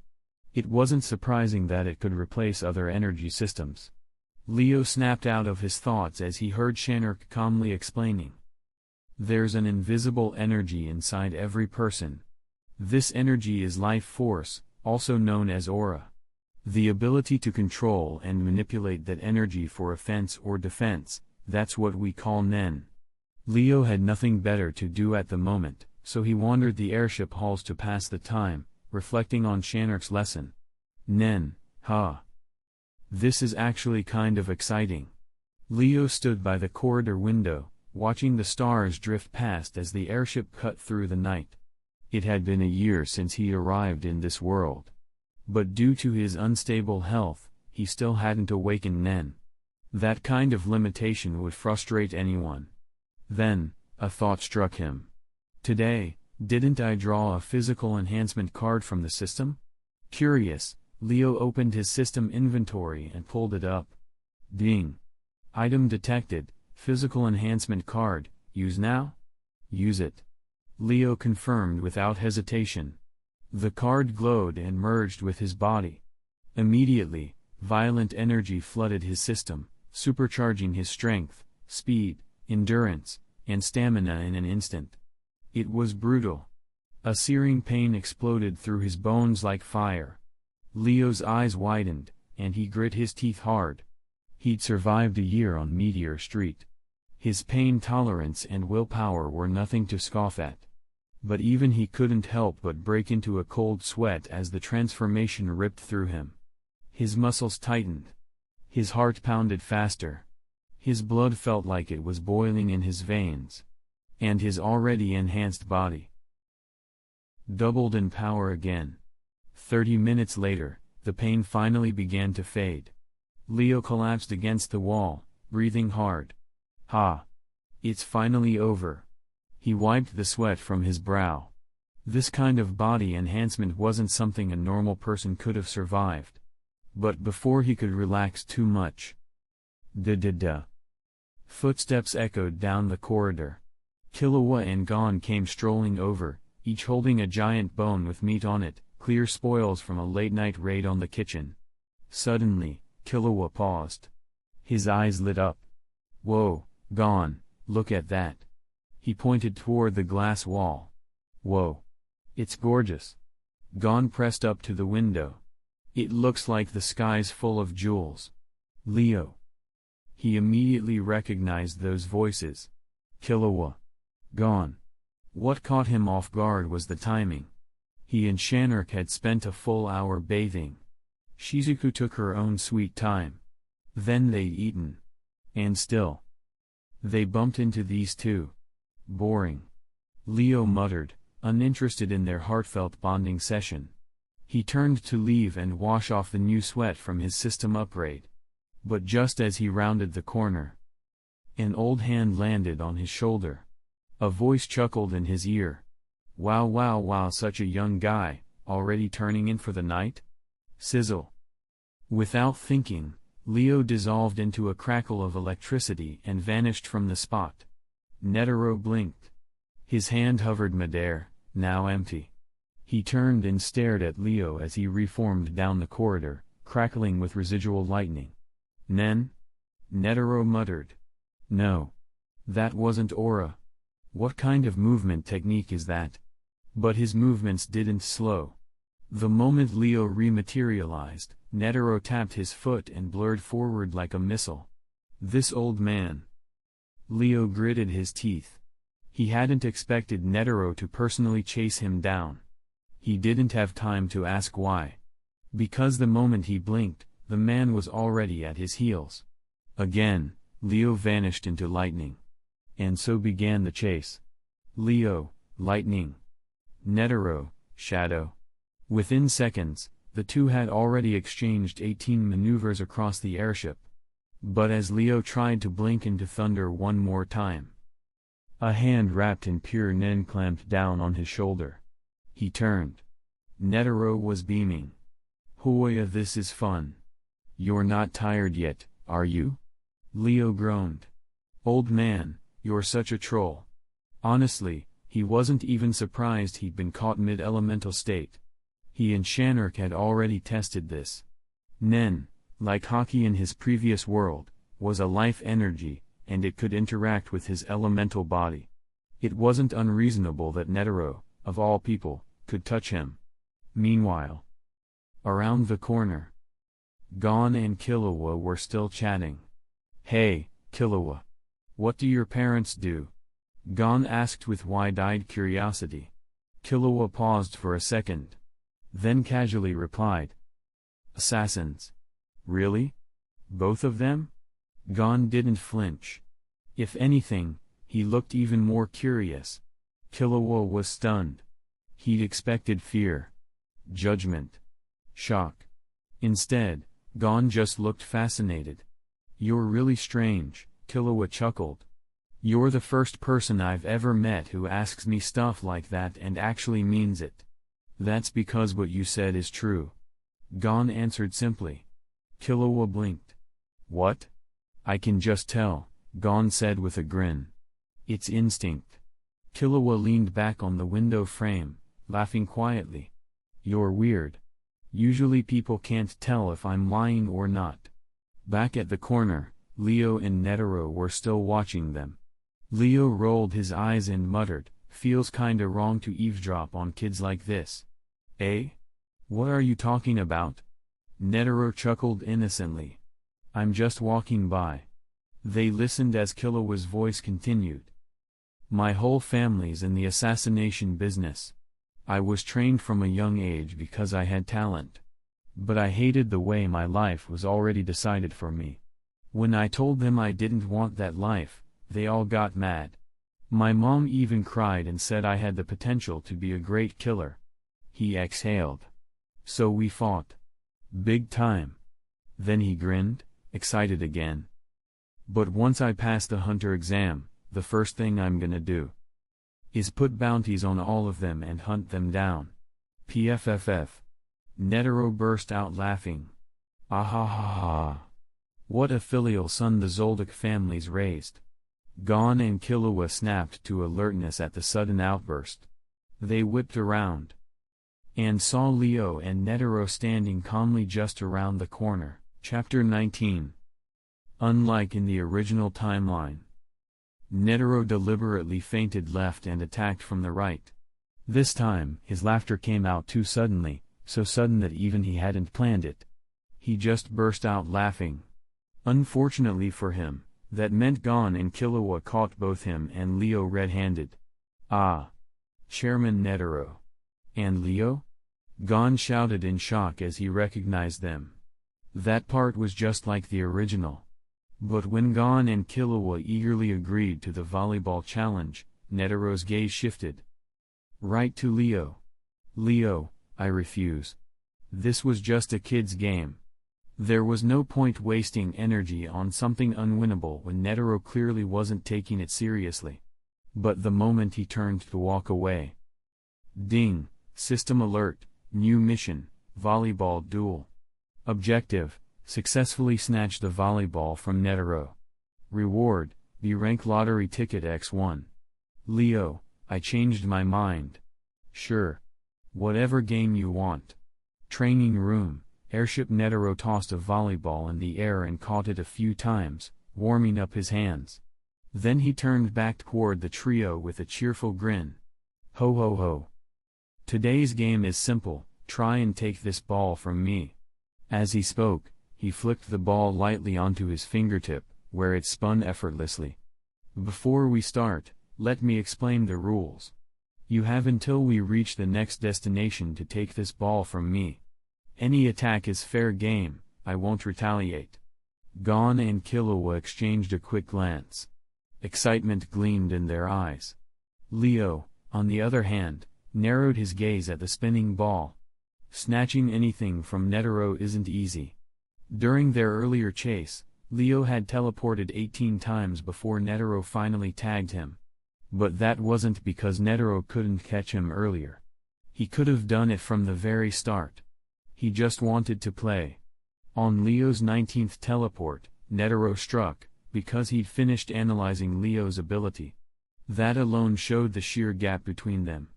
Gon, oblivious to the difficulty, scratched his head and asked, "Isn't this kind of too easy?" Netero's smile widened. "You'll find out." Killua took a step forward, cracking his knuckles. "As long as we grab the ball, we win, right?" "That's right," Netero confirmed. Then he turned to Leo. No questions? None, Leo said simply. He turned and walked to the wall, kneeling down cross-legged. I'll watch the warm-up first. I'll join later. Suit yourself. Netero grinned. Killua stepped up first. As he moved, his steps became a blur. In a flash, afterimages formed around Netero. Whoa. Killua looks like there's 10 of him, Gon gasped. That's limb bending, a Zoldyck assassination technique. Leo explained calmly.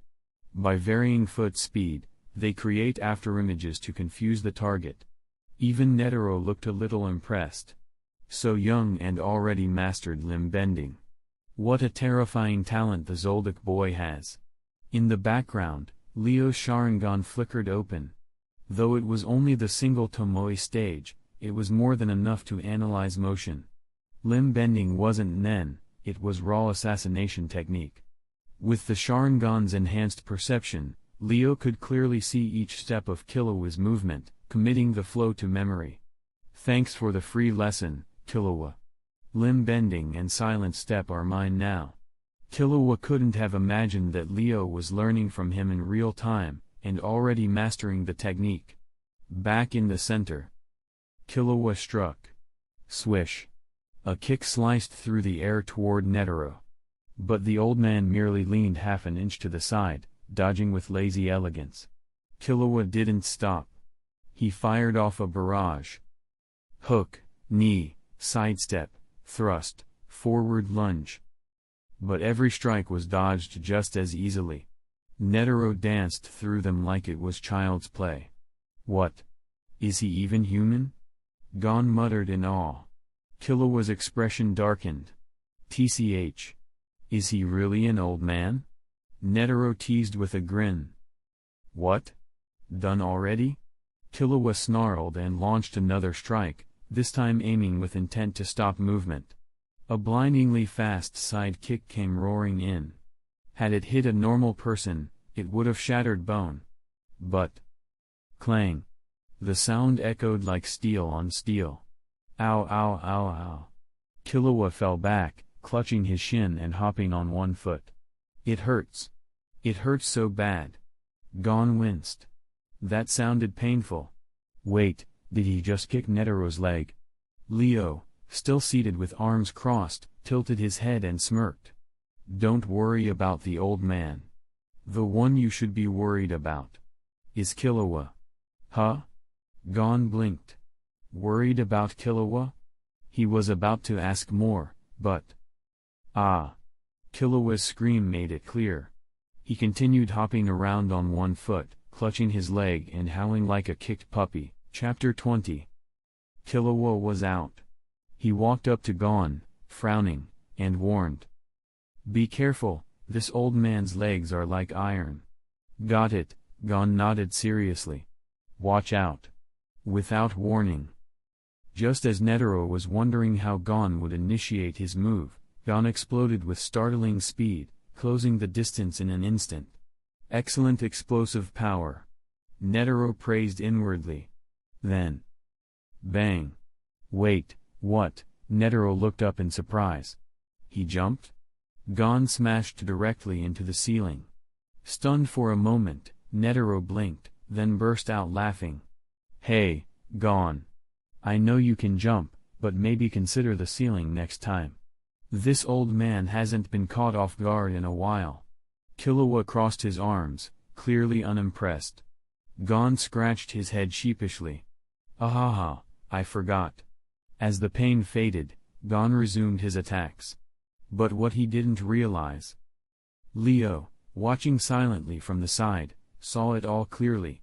Every single movement Gon made was precise, his eyes fixed squarely on the volleyball. That's why. Netero danced like a monkey, controlling the ball as it rolled across his body, while Gon leapt and lunged to follow. Time passed. Gon and Killua took turns attacking Netero, again and again. Their efforts accomplished nothing. Only their stamina drained. Yet. With every attempt, their teamwork grew sharper. Netero noticed. They're improving fast, he thought. But because he believed he'd already figured out their limits, he began to lower his guard. And that's when the real game began. Bang! Another charge from Gon. This time, he launched a kick. Ha ha ha.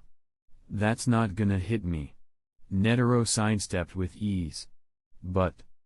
wham!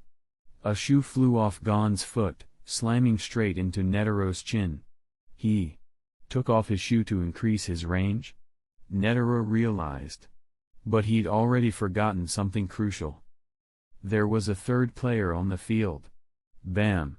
Killua flashed behind Netero and kicked him in the back, sending the old man stumbling forward. The volleyball slipped from his hand, tumbling through the air. Now, Killua's eyes lit up. He jumped, fully committed to the catch. But Netero smirked.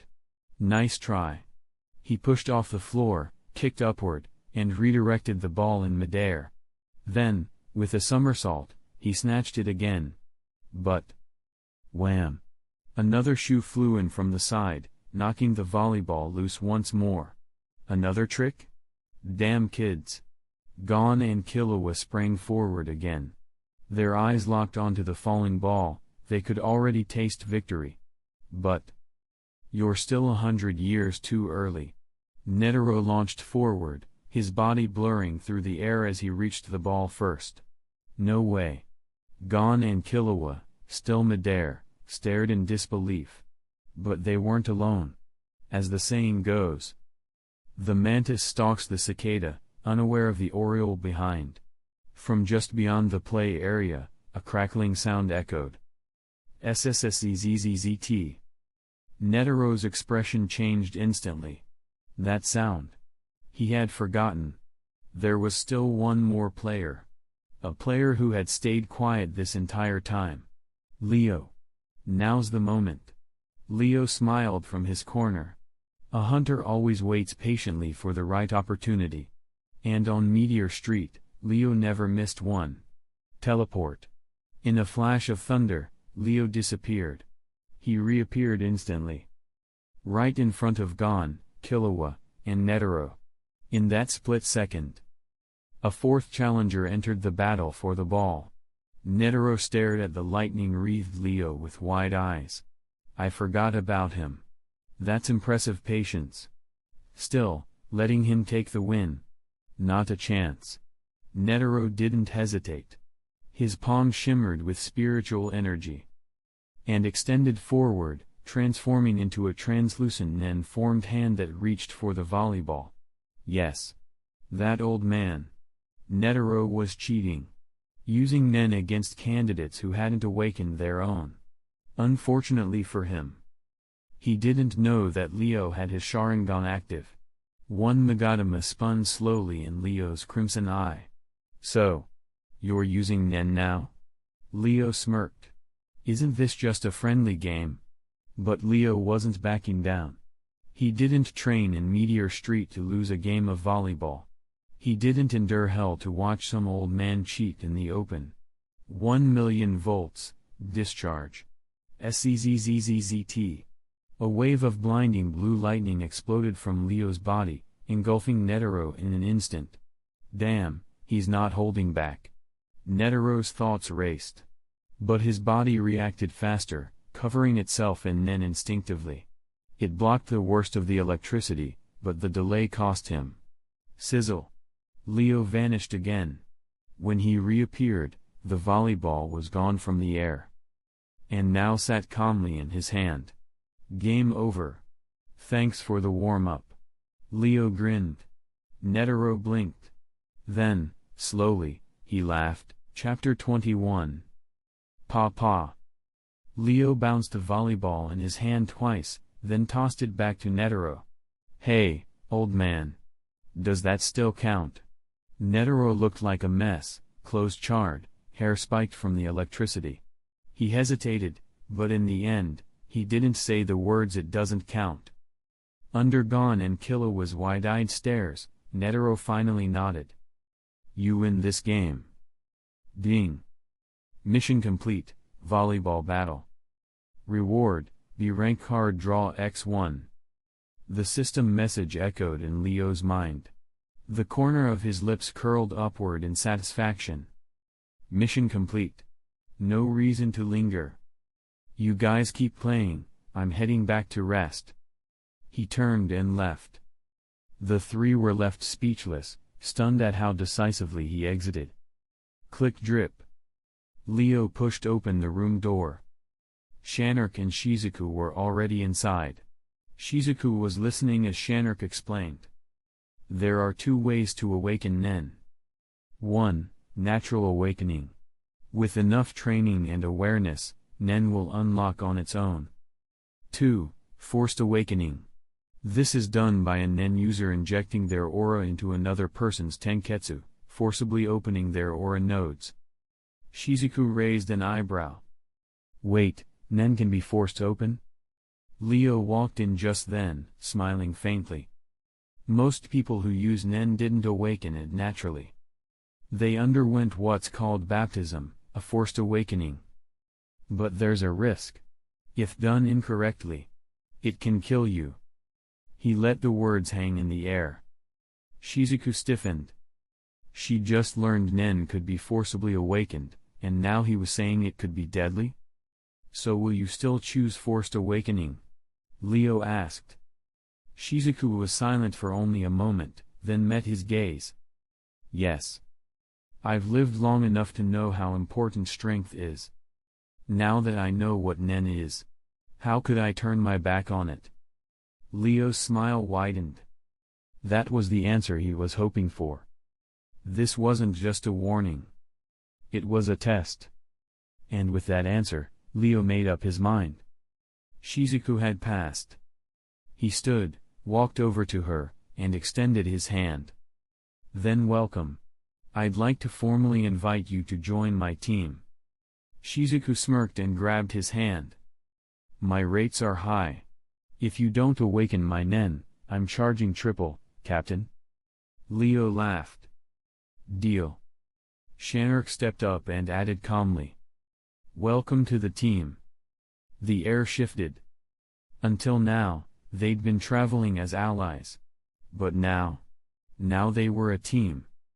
Even Shizuku's cold demeanor began to fade. She didn't need to hide behind icy indifference anymore, not with these two. Leo sat down on the bed. Though he was the captain, he didn't act the part. But still, Shanark and Shizuku stood at attention. Let me explain my vision for the team. Right now, it's just the three of us. Shizuku raised an eyebrow. She thought there would be more. Leo noticed but continued unfazed. I want this team to function as a mercenary unit. We'll take contracts, complete missions, earn money, and grow stronger together.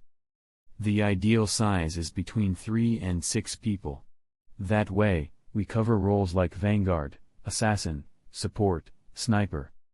And every member must eventually master Nen. Shizuku tapped her chin. So that's a hard requirement? Leo shook his head. No. They don't need Nen to join, only to stay. Anyone with Nen can help awaken someone else.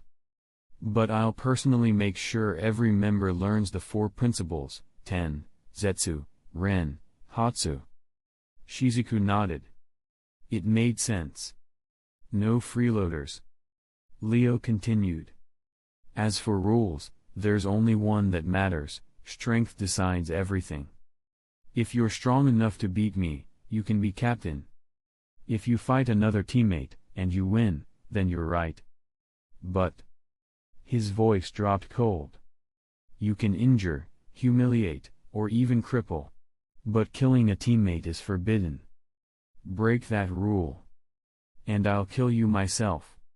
Crackle. Thunder surged around Leo's body.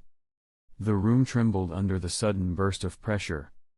Shizuku's eyes widened. She instinctively held her breath, her skin prickled with static.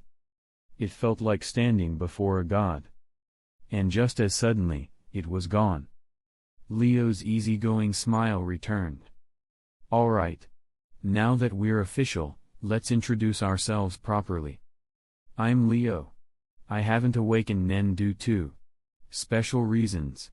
But as you've seen, I command lightning. Shizuku blinked. Wait. You're not a Nen user? Then what the hell is that thunder? Before Leo could answer, Shanark spoke up. Shanark. I'm a manipulation-type Nen user. My ability is called Black Voice. That was it. Clear, direct. No mistakes. Shizuku took a deep breath and followed. Shizuku. Not a Nen user yet. I specialize in firearms, assassination, and long-range sniping. Then, after a pause. Also, I'm single.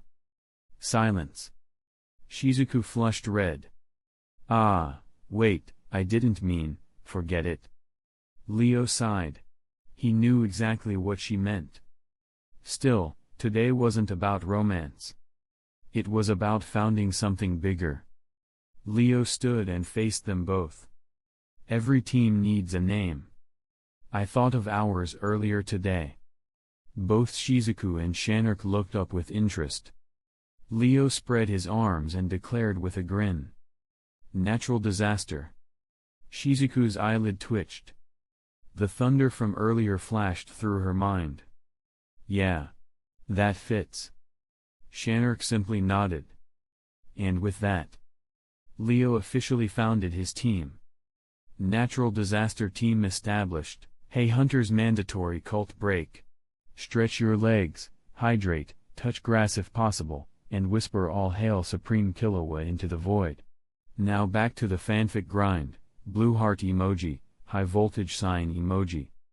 Chapter 22. The next morning. Light crept across the sky, washing the clouds in soft hues of gold. As most candidates still lay in bed, the loudspeaker crackled to life with the voice of the bean-faced man. Apologies for the wait. The airship is now approaching its destination. Candidates, prepare for the third phase of the exam. Hearing the announcement, Leo stirred awake. Shanark, who had fallen asleep curled against his chest, yawned and blinked blearily. It's morning already, he mumbled, a line of drool trailing from the corner of his mouth. As a seasoned sniper, Shizuku was far more alert. The moment the announcement played, she sat up straight, stretched her arms with a satisfied sigh, and muttered. Nothing beats a bed. Way better than the ground out in the field. Because it was a double room, the two beds were fairly close. Leo glanced over, just as Shizuku's nightgown shifted during her stretch, revealing the faintest glimpse of pale skin beneath. He averted his gaze and said with calm indifference. We're almost at the test site.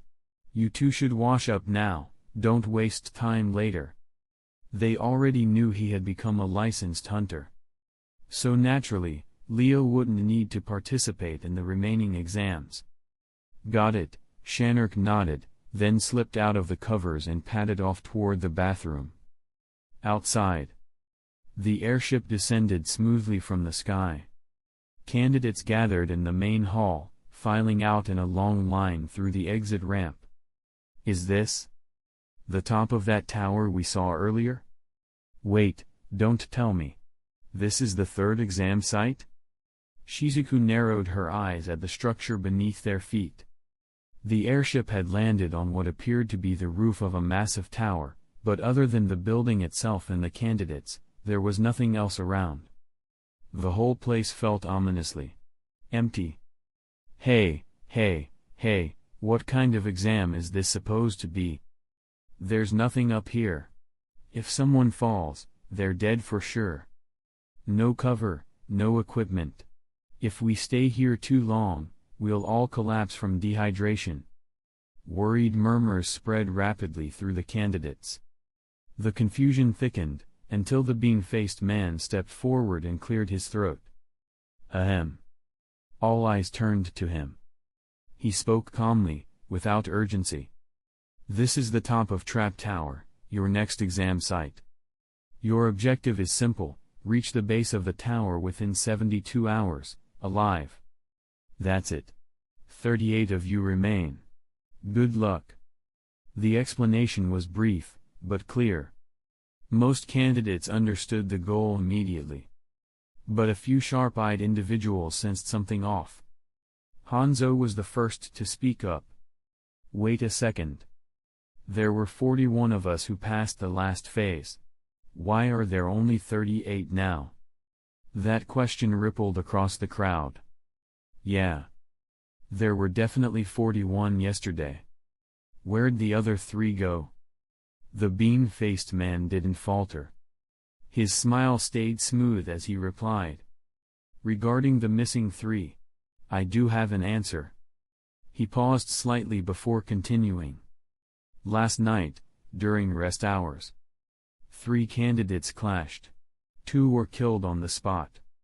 As for the third, he passed the Hunter Association's hidden evaluation and was granted a hunter license directly. Silence.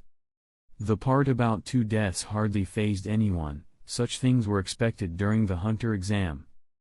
But a hidden test. That changed everything. What? There's a secret exam? Damn it. If I'd known, I would have tried harder yesterday. Wait, what about that lightning guy? Where is he? Suddenly, someone shouted over the crowd. Everyone looked around. No Leo. Only Shanark and Shizuku were present. That sealed it. The crowd exploded in realization. He passed the hidden test. That monster? The one who fried 3 candidates like it was nothing? Honestly. Thank God he's gone. He was terrifying. Seriously. The way he killed those 3 like swatting flies, I can sleep easier knowing he's out of the running now. While others sighed in relief, Gon looked disappointed. He murmured to himself. If I'd managed to grab that volleyball yesterday, I might have passed the hidden test too. Killua stood beside him, arms crossed, face unreadable, but his eyes were unusually cold. Elsewhere in the crowd, Hisoka's eyes narrowed. His golden pupils gleamed like slits behind half-closed lids. He whispered, voice low and filled with crackling excitement. Netero was on that ship yesterday. So this hidden test must have been a duel with the chairman. TCH. What a shame. To miss a chance like that. It's disappointing. The killing intent leaking off Hisoka was palpable. Candidates near him quickly shuffled away, not wanting to get caught in his storm of madness. Chapter 23. Inside the airship. Leo wasn't paying attention to the discussions happening among the examinees. At the moment, he was seated in a private dining room aboard the airship, casually enjoying breakfast alongside the first 2 examiners of the hunter exam, Menki, Boara, and Satots. So tell us, Boara mumbled as he shoveled an entire bowl of pasta into his mouth, is this your first time taking the hunter exam? Leo bit into a slice of bread, replying calmly, yeah, first time. A few minutes earlier, Leo had entered the dining hall in search of breakfast, but happened to run into Satots, Menki, and Boara seated together. Now that Leo had officially become a hunter, the 3 examiners, curious about how he had cleared the hidden test, invited him to join them. Boara scratched his head and sighed. You're a rookie, and you still managed to take the volleyball from Chairman Netero. That's insane. His admiration was genuine. Within the Hunter Association, Netero's unpredictable and playful nature was no secret. And one of his favorite games. Volleyball. But over the years, very few people had ever succeeded in taking the ball from him. Satots nodded in agreement. When I heard about it last night, I honestly thought it was a mistake. That's right, added Menki. Beans suddenly informed us that candidate number 373 passed the chairman's private evaluation. I could hardly believe it. Compared to their formal attitudes yesterday, the 3 now treated Leo with clear respect and warmth. It was pure luck, Leo said, waving a hand casually. I just capitalized on the opening when Gon and Killua made their move. He knew full well that Netero had been toying with them yesterday. If the old man had gotten serious from the start, the outcome would have been different. But Leo's modesty only made him more likable. All three examiners smiled more as they listened. Then Leo added with a slightly more serious tone. To be honest, I'm less interested in the title of hunter. And more interested in the power that comes with it. The power of a hunter? The three glanced at each other in silent understanding. They knew what Leo meant. Becoming a hunter wasn't just about earning a license, it was about strength. And Leo's ambition was clear. Minky narrowed her eyes with curiosity. She'd heard second-hand reports that Leo had used lightning-based attacks in combat. Wait a sec. You use lightning, right? She asked. That's Nen, isn't it? Before Leo could respond, Satots, who had witnessed the scene firsthand, interjected. I saw his abilities yesterday. He raised his right palm. The skin was charred and faintly blackened. What he used wasn't Nen. That lightning, it went straight through my aura defense. Menki and Buara leaned forward, shocked. You're serious? It went through your Ren? Yup, Satots nodded grimly. Left this behind. Leo glanced over and saw the deep scorch on his hand. He blinked in mild surprise. Huh. I didn't know it had that effect. Then he smiled and added. I also hit the chairman during the test yesterday. He might know more. Wow, wow, wow. An old voice chuckled from outside the room. The door slid open, and Chairman Netero strolled in with his hands behind his back. Penetrating aura defenses, you say? Hee. That's a first for me too. The four in the room immediately stood up. Chairman. The three examiners said in unison. Leo, unfazed, leaned back in his chair and smirked. Coming for breakfast, old man? Netero ignored the jab and instead grinned wide. Tell me, white-haired kid. You interested in another game? Leo raised an eyebrow, a flicker of recognition flashing in his eyes. He knew exactly what Netero was getting at. Yesterday's match had been fun, sure, but Leo had a different goal in mind. The real reason he joined the exam in the first place was to open his aura nodes. He hadn't gotten the chance during yesterday's test with Gon and Killua. But today was different. So he grinned back at the old man. Sure. I'm interested. Breakfast abandoned, the group relocated to the training hall. No one objected. Not even the examiners. They were just as curious as Leo was. As they entered the training room. Sizzle. Leo's body flickered with static and vanished in a burst of thunder. The very next second. Boom. A volleyball slammed into the spot where Leo had just been, leaving a crater and shaking the airship floor. To be continued, Chapter 24. Wow, wow, wow. Little Leo, your reflexes really are something. Netero picked up the volleyball again, spinning it in one hand. He raised his head to look at Leo, who now stood calmly in the distance with sparks still crackling around his form. A light smile curled on Netero's lips, this time, without the condescension of yesterday. A pure aura flowed over his body, calmly regulated through years of mastery. From afar, Leo's figure fully reformed from lightning. A single Magatama slowly rotated in his eyes, the Sharingan active, and his gaze locked on Netero, clearly tracking the aura radiating from the chairman. Leo smirked. Of course I'm fast. I am lightning, after all. Careful not to get scorched, old man. The moment the words left his lips. ZZZZT, boom. A blinding flash of electricity exploded around Leo, his body once again vanishing in a bolt of thunder. Crack. He reappeared right in front of Netero, his Sharingan spinning. Illusion style, Sharingan Genjutsu.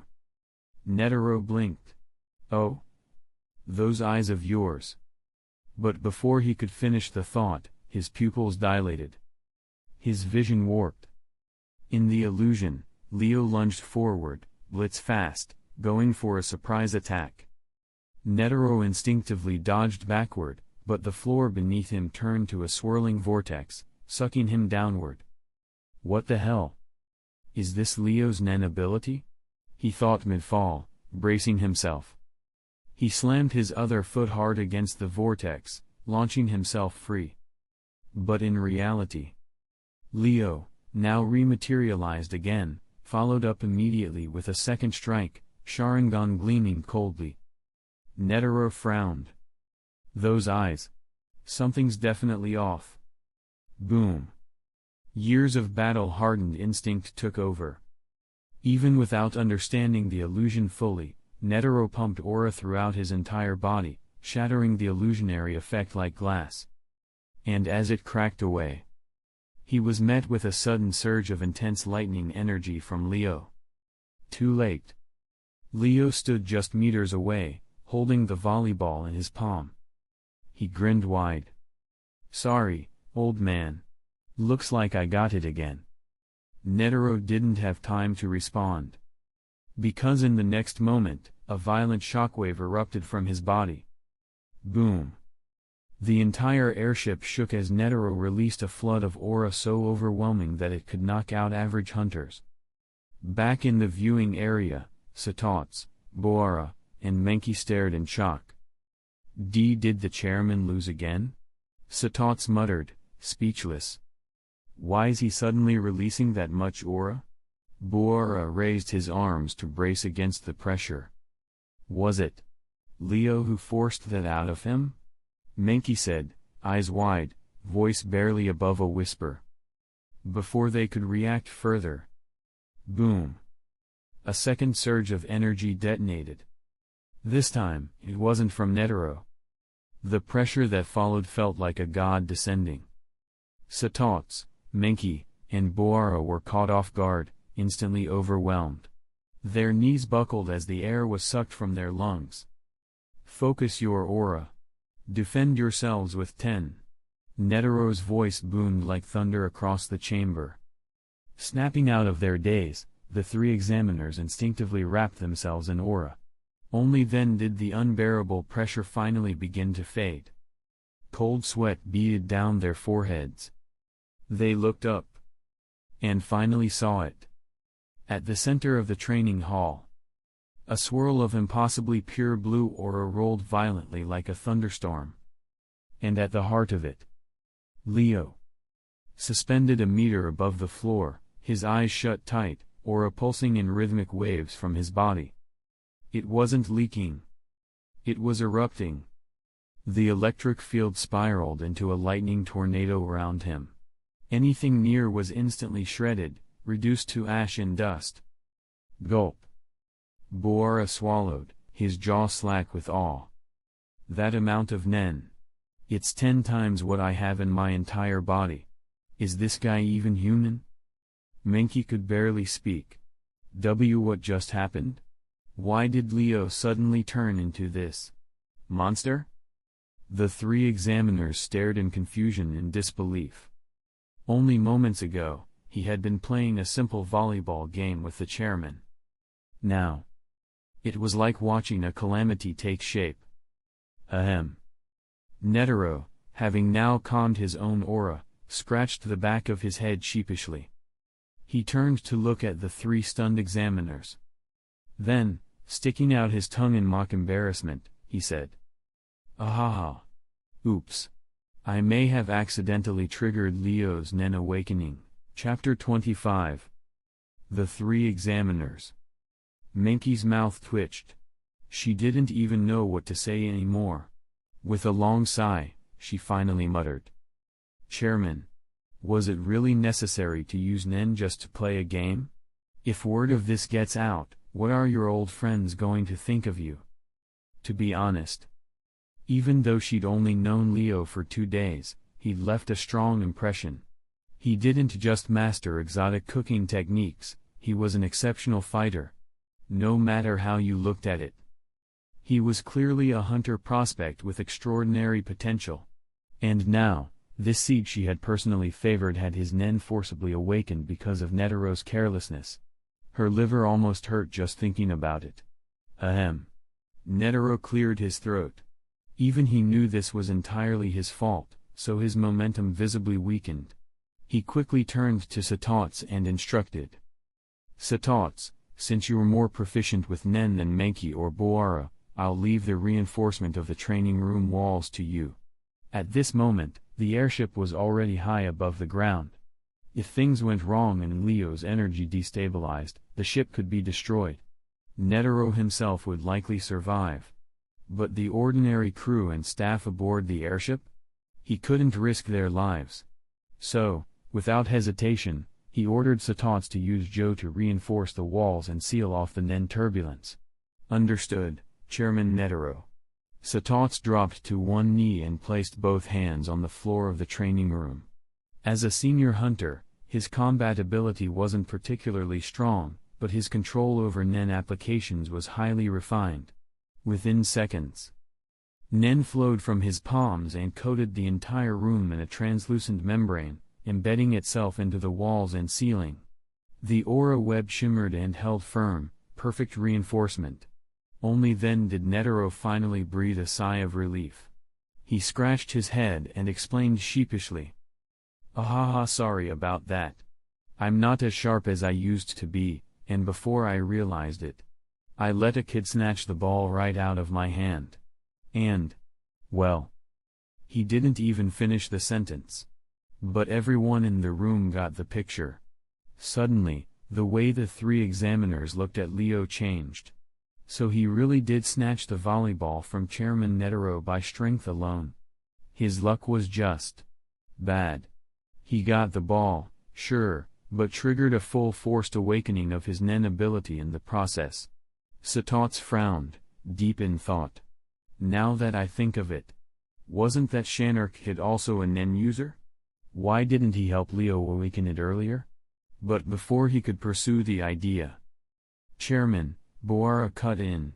Is it really okay to let all that aura keep leaking out like this? As someone who had experienced forced Nen awakening himself, he knew just how dangerous the overflow could be. Netero stroked his beard and answered calmly. No need to worry yet. The time hasn't come. Judging by the volume of aura Leo's releasing, we're still within safe range. Under normal circumstances, when someone is forcibly awakened, their aura output peaks early and then quickly begins to drain. But Leo was different. It had already been 5 full minutes. And instead of draining, his Nen was still increasing. It was like a dam had burst, and years of pent-up energy was finally finding an outlet. More curiously, Netero could feel that with every passing moment, Leo's spiritual strength was actually rising. He didn't understand why, but he knew. This was a once-in-a-lifetime kind of event. Interrupting it now would be a waste. So the three of them stayed quiet, waiting, ready to step in only if something truly went wrong. Hourglass emoji. Time passed. 1 hour later, Menki, Boara, and HxH had long gone from anxious, to confused, to numb. No one could keep worrying about someone who'd been releasing a nuclear storm of aura for a full hour. They'd simply gotten used to it. But then, Netero's eyes sharpened. It's slowing down. Right then, the massive aura field began to recede. And from the heart of the storm, Leo slowly opened his eyes. Gone was the calm black of his pupils. In their place, a brilliant blood-red glow burned behind 3 rotating tomoe. The Sharingan. Ding.